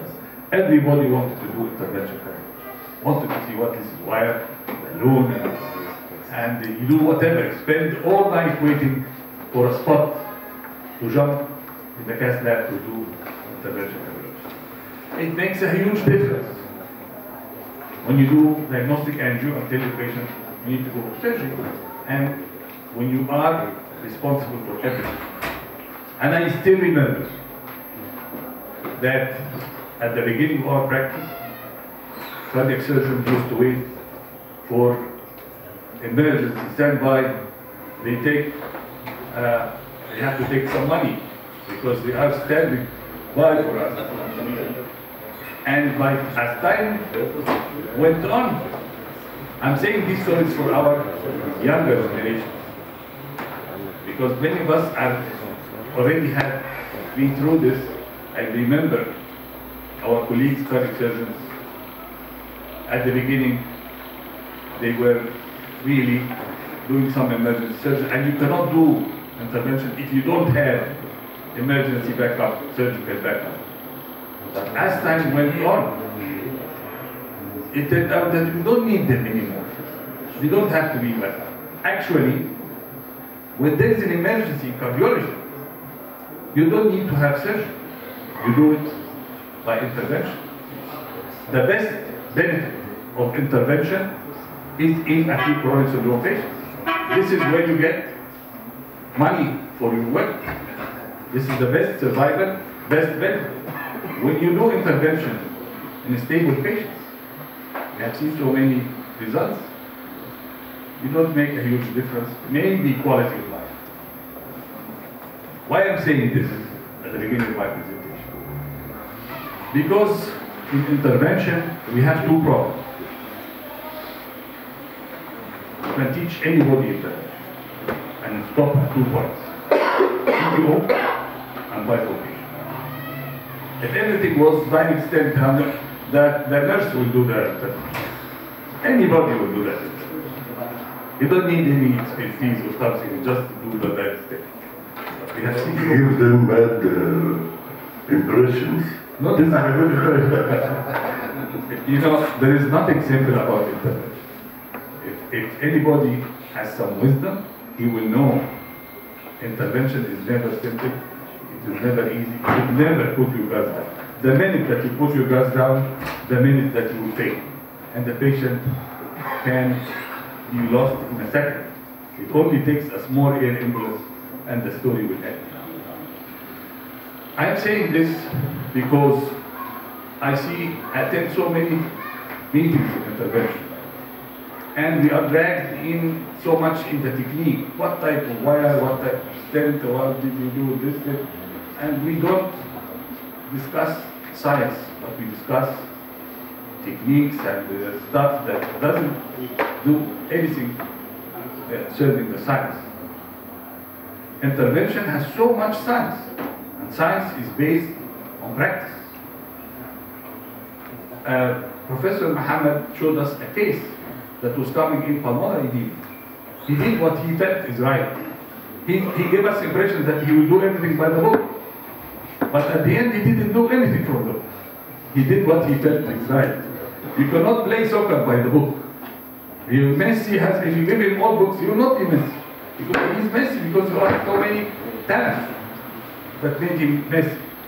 It takes only a few minutes to see the ball and then he will be Messi. So the story has science and has practice and has talent and so many other things. I think you're ready to go into the lecture now.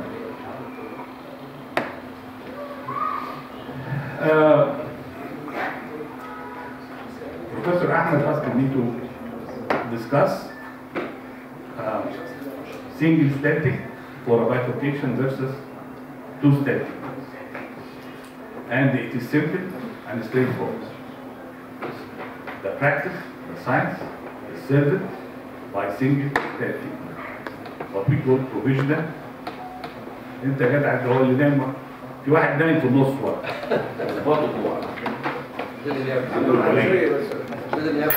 Somebody is sleeping there. I don't like anybody sleeping there. You don't like that the lecture, you can leave them. Now, if you sit here, you have to use your mind. And I'm going not to take much time. It is only a few minutes.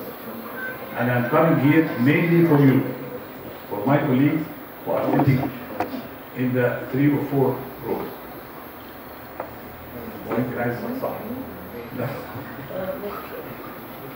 Anyhow, bifurcation stenting means provisional stenting in most cases.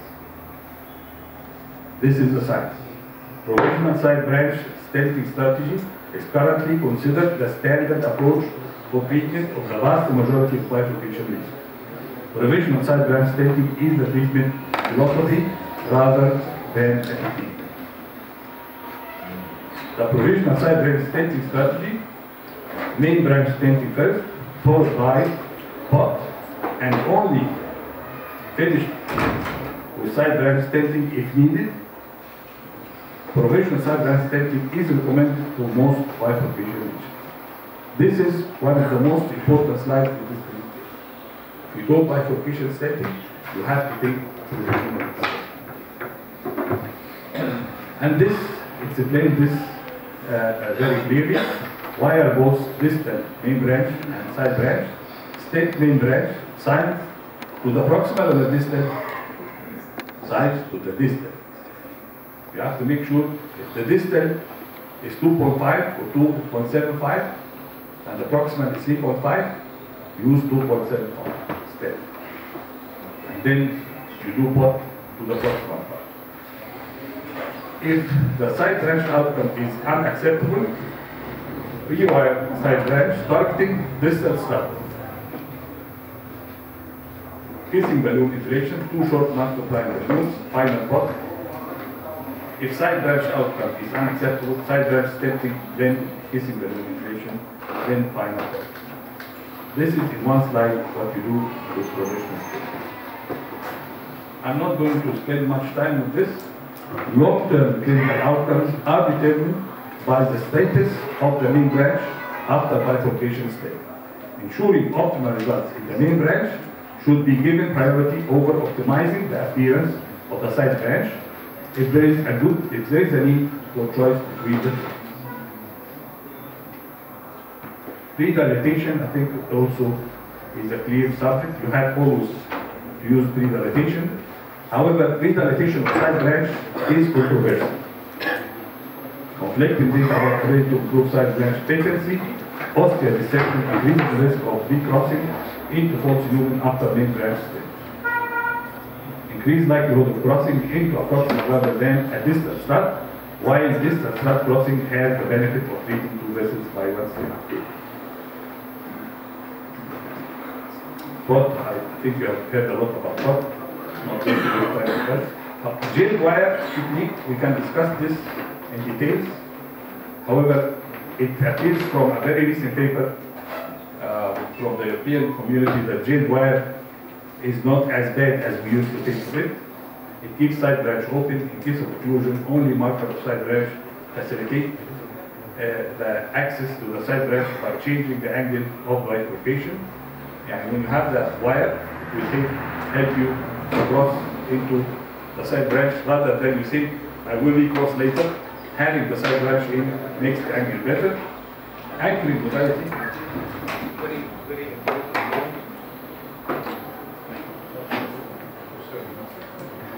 Regarding the side branch, I make it very brief.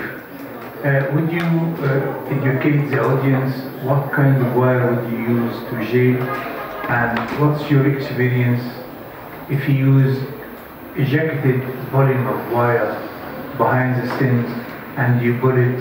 Did you ever have any stripping effect?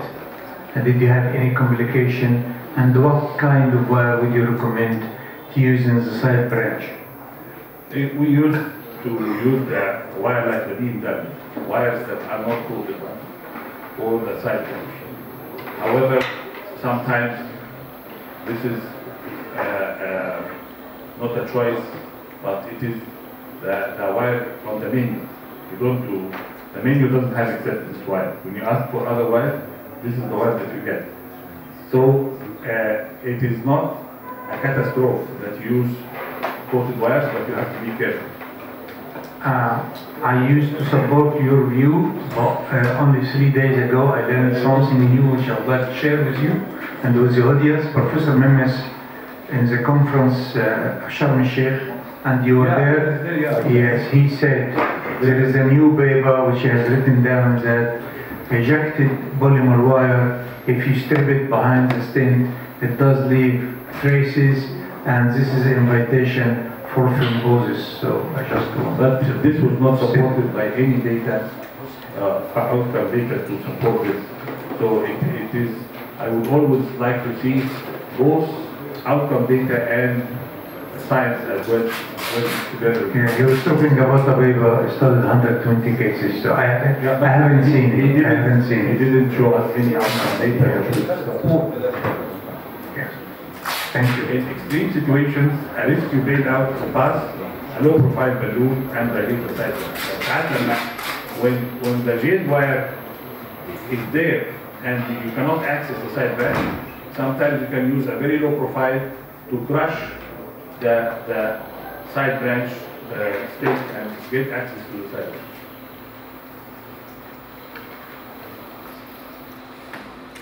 The techniques, which techniques recommended for bailout side branch stenting are T-TAP and KIROP.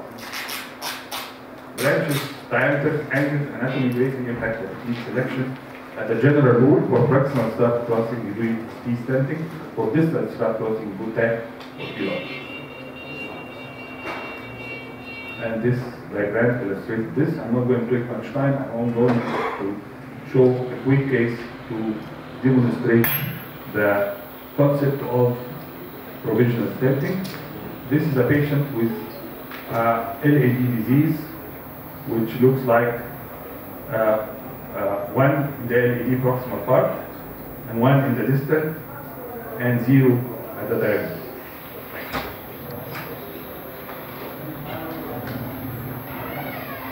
So you can appreciate how severe is the lesion.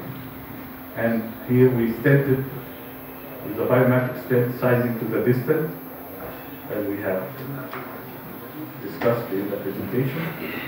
And my friend Toro was talking about the wires, but at this time, sometimes you have the luxury of choosing the wire you want, sometimes you don't have the luxury.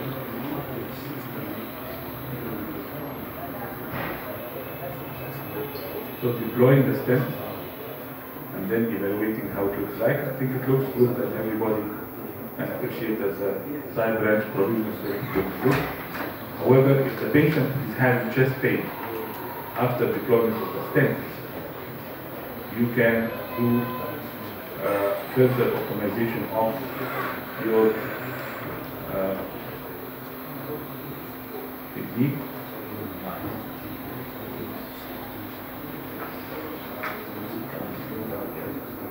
And this is from another view. You can appreciate that single stent technique. Most patients can give you a good result.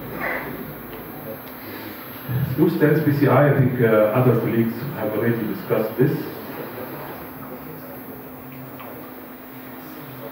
I will only show you data that this is from British Medical Journal, long-term outcomes of provisional stenting compared with two-stent strategy for bifurcation lesions, a meta-analysis of randomized trials. So this was published August 2017, meta-analysis of 8 randomized trials, total of 2,778 patients with mean follow-up of 3 plus minus 1.6 years. Provisional stenting. Please listen to this and appreciate this. Provisional stenting had mortality rate over two stenting. This is what I mean by science. This is science. Provisional stenting not only has cosmetic benefit or whatever benefit, it has mortality. So you have to be careful when you do decisions in this regard. And this is more data about the DK crush. DK crush was associated with a significant reduction of TLR and TDR in this unselected patient population. However, there was no significant difference in MACE between DK crush and provisional stenting. Double kissing crush versus provisional stenting correct MACE. Percutaneous coronary interventions of the two distal left main bifurcation lesions using planned DK crush, two-stent surgery resulted in a lower rate of TLR at 1 year than provisional stenting. I'm sure most of you have seen this paper. This is a very recent paper, November 2017. So important tips not to miss. Provisional stenting is the standard technique. Keep it simple. Wire both branches. Start with the most difficult region to avoid wire crack. Shape the distal tip of the main branch guide wire in order subsequently to recross the distal stud of the main branch tip. Do not push the main branch wire. Be careful not to make problems. Reserve the tip shape to facilitate recrossing. Be very conservative in pre-dilating the side branch. Finally, pot is cornerstone of the technique. Jade wire is a bless, not a mess. Sometimes, if needed, bail outside branch stenting techniques are T, tap, kilot. T best for distal strut recross, while tap and kilot are best for proximal strut cross. Finally, if kissing balloons are short and limited to polygon of the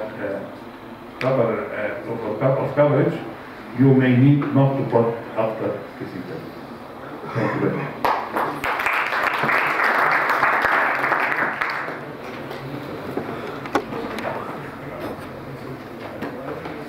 Thank you very much, Sam. That was really well illustrated, elegant lecture. Thank you very much.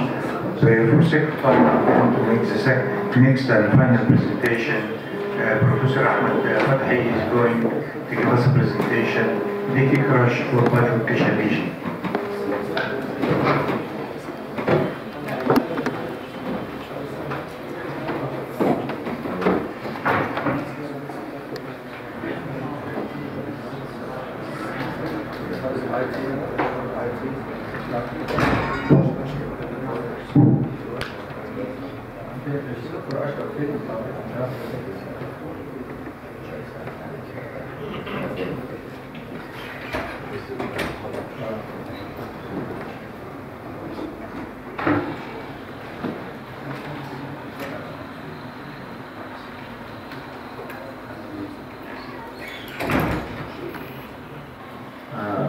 First, I would like also to thank our professor, Mr. عادل إمام. المفروض يبقى كان في دكتور جلال سعيد النهارده بس يبدو إن هو اتأخر إن شاء الله في الطريق.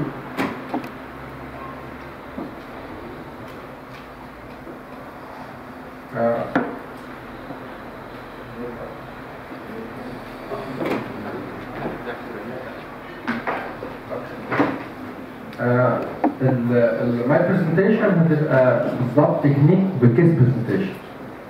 انا زي ما الدكتور محمد غني قال ان احنا definition of bifurcation lesion انا في تخيلي فعلا هو البرانش ذات دون مونترز كل الكرايتيريا والاستراتيجي بتتحط على الاساس ده.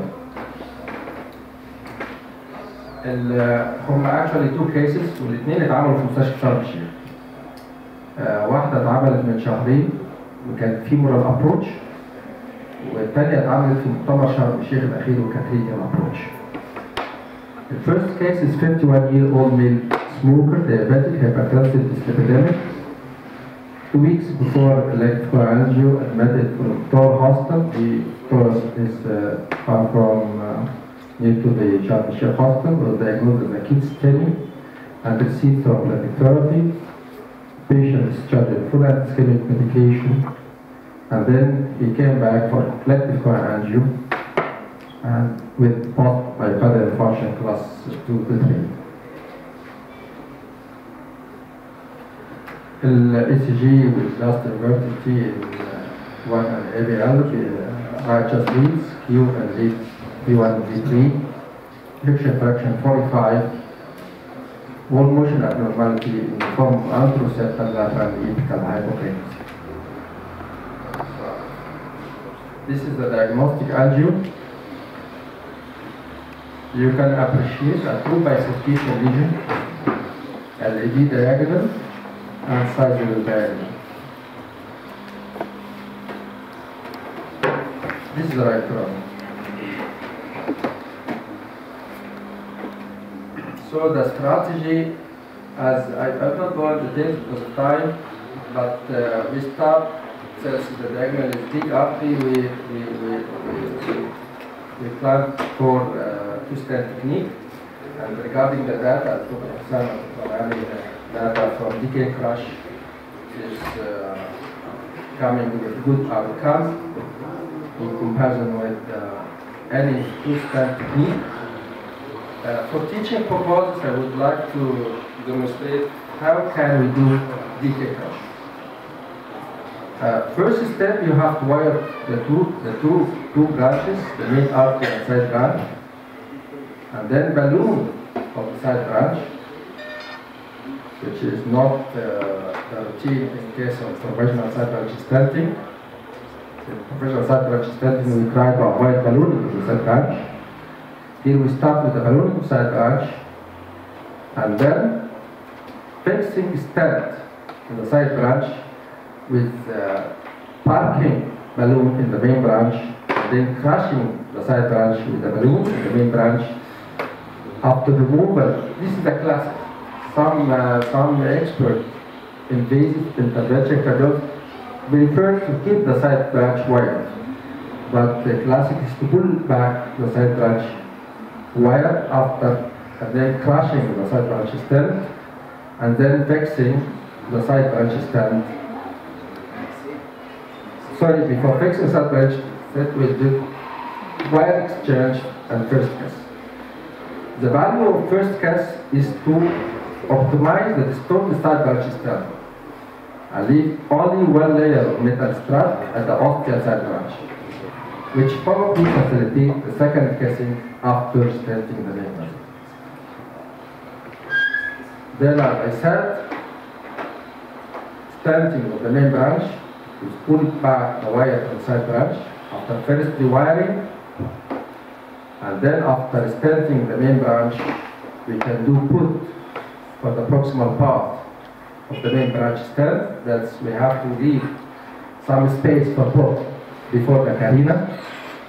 And again, the wire inside branch is also put back, and then secondary wire,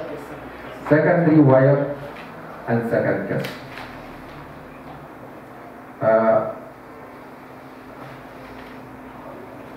What is the rewiring point of view of why we said that the rewiring of the DK crush should be from the proximal, not from the distal?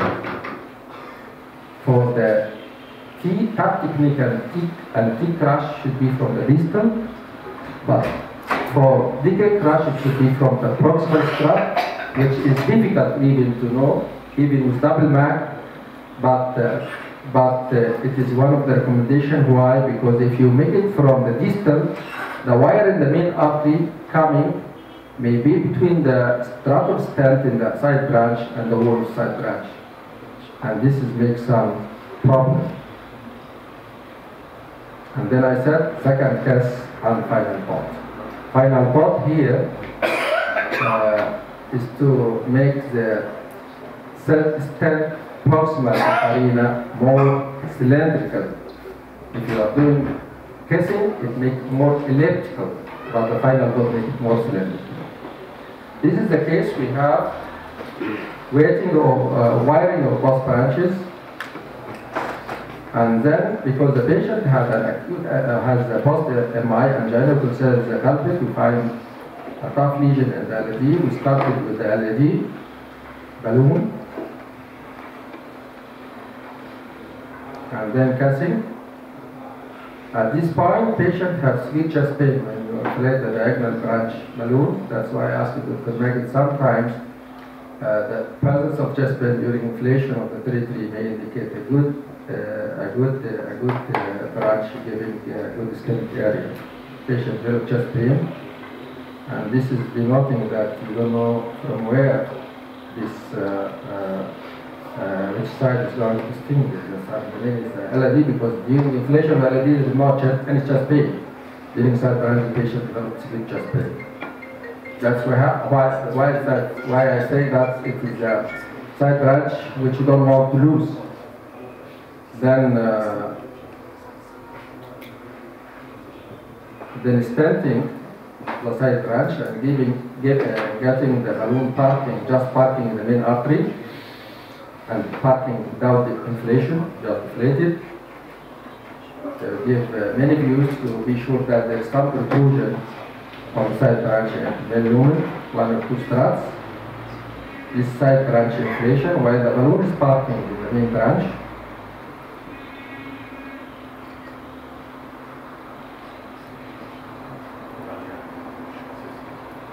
Okay. And then rewiring again, and then this is the first case.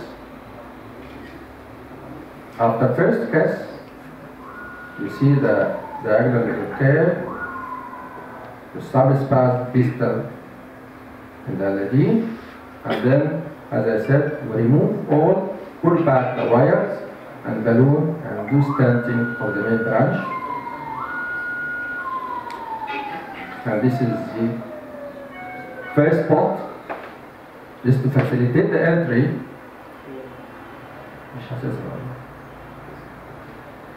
To facilitate the entry to the side branch with the wire. This is the second rewiring of the side branch. And then try to opening the strut in the side branch and end it by casing.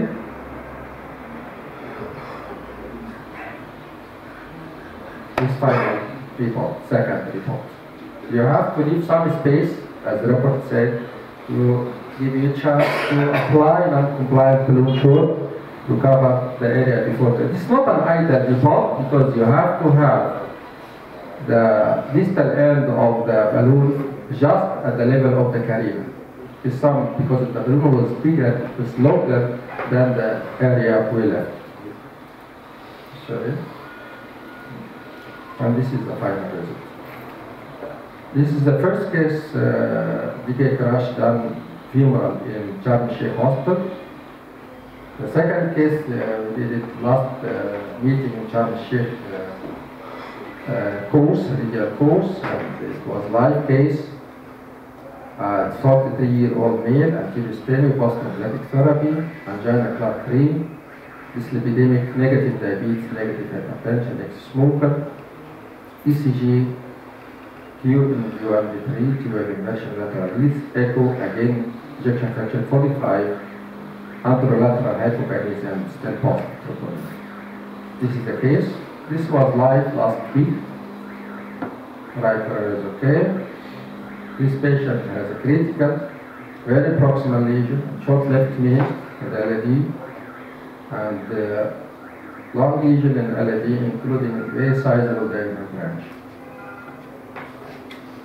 Again, the strategy was at that time six French slender sheaths allow us to use guiding XP7 French 3.5 was the radial approach. Our plan was to fix the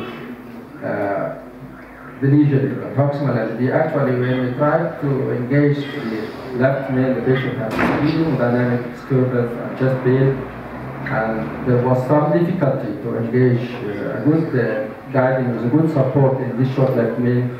So we tried to first dilate the proximal LAD to allow us to complete the procedure, and the option of fixing stent, I found it to be difficult to dare to proceed with the two-stent technique and the mid LAD with diagonal.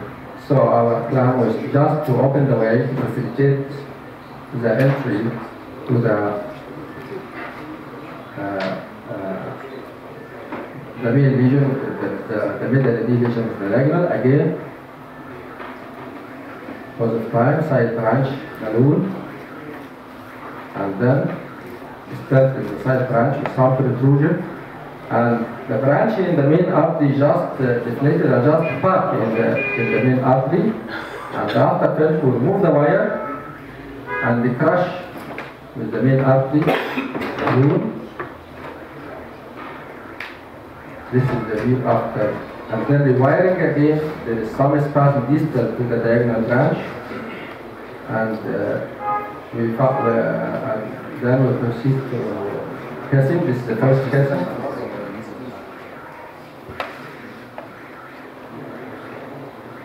After first casing, we found also spasm in the LAD branch.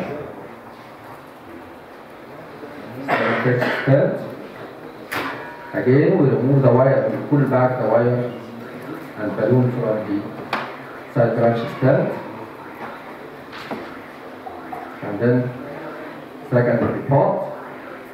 After fixing the middle LAD with the diagonal branch with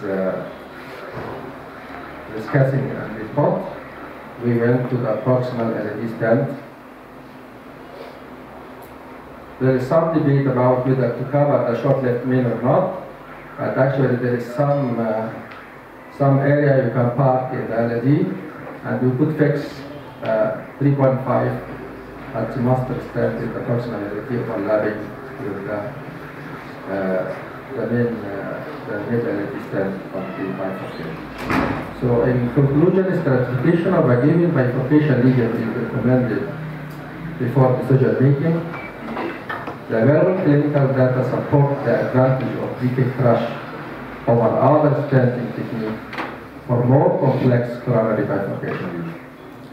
The technique of bifurcation, DK bifurcation, wiring main and side branch, stenting first the side branch, common after ballooning, then crushing of the side branch stenting the balloon, then again the rewiring again, and first case, stenting the main vessel with first pot, and then rewiring again, side branch, and as I mentioned, carefully wiring from the proximal cell of the main vessel stent, and this is recommended. I know that it's difficult even with double MAC, but it's recommended if it's possible, and this can be easy by just pull back the wire from the main artery and try to go to the proximal strap. And then the second case, second pop. So it is double rewiring, double test, double report. And thank you very much. Professor Ahmed, the panel admires very much those two beautiful cases, particularly the second case in Sharm el-Sheikh. You really had great guts and courage to do the bifurcation TK crush with only ballooning the proximal LAD. I wouldn't dare to do that, but you have done it, and you have done it very well. Thank you very, very much. I think now we have to move to the next part of this beautiful gathering. We are going to honor and present Professor Galal Said. We are waiting for him to come. I'm not sure if he's coming or not. We are going to honor and present our gratitude presentation to Professor Adil Imam. All of us know who is Adil Imam. He is the soul and the heart of this institute. All of us learned a great deal from him, and we do miss his beautiful days. I present to you Professor Adil Imam. احنا النهارده اتشرفنا يكون معانا الاستاذ دكتور عادل امام، ودي كان دعوه للاستاذ دكتور جلال السعيد. وهو اليوم ده كان هو يوم علمي ما بين معهد القلب والاصل العين، وشرفنا طبعا الاستاذ دكتور حسام عميد وكل الاساتذه، الاستاذ دكتور رضا والاستاذ دكتور محمد غيرنا، اتشرفنا بيكم. هو احنا مهما عملنا طبعا مش هنقدر نعبر عن شكر الجميل للسيد الدكتور عادل امام، لكن ده بس حاجه بسيطه تعبر عن ان احنا كنا تلامذه ليه، واعتقد احنا تلامذه مخلصين ليه وهنفضل تلامذه مخلصين ليه. احنا ضغط ابريشيشن وهو يستحق فعلا. الاستاذ الدكتور حسام قنديل هيقدم درع اليوم دوت للاستاذ الدكتور عادل امام. المفروض ان انا اقدم درع اليوم ده للاستاذ الدكتور جلال السعيد، بس للاسف هو حضر عشان الظروف وأحمد يكون الدكتور دكتور عادل امام. هو انا يمكن في الكلمه اللي انا قلتها in my talk I refer to a case that was presented in the very early days, more than 25 years, by Professor Adil Imam in one of the meetings at Cairo University. And this patient had 3 focal lesions in different vessels, one in the LAD, one in the circumference, and one in the right coronary. And at that time it was like a magic. We've seen it, and the patient went very well, and all lesions looked as completely disappeared and gone. We were very amazed, and the story goes on and on. Let me say that working in interventional cardiology is not a simple decision. You need to have guts, you need to have talent, you need to have so many qualities to be able to stand in the cath lab. And on the shoulders of Professor Adil Imam and the shoulders of Professor Jalal Saeed, many of us have been able to stand in the cath lab and to work and feel confident, because without their support it was going to be impossible.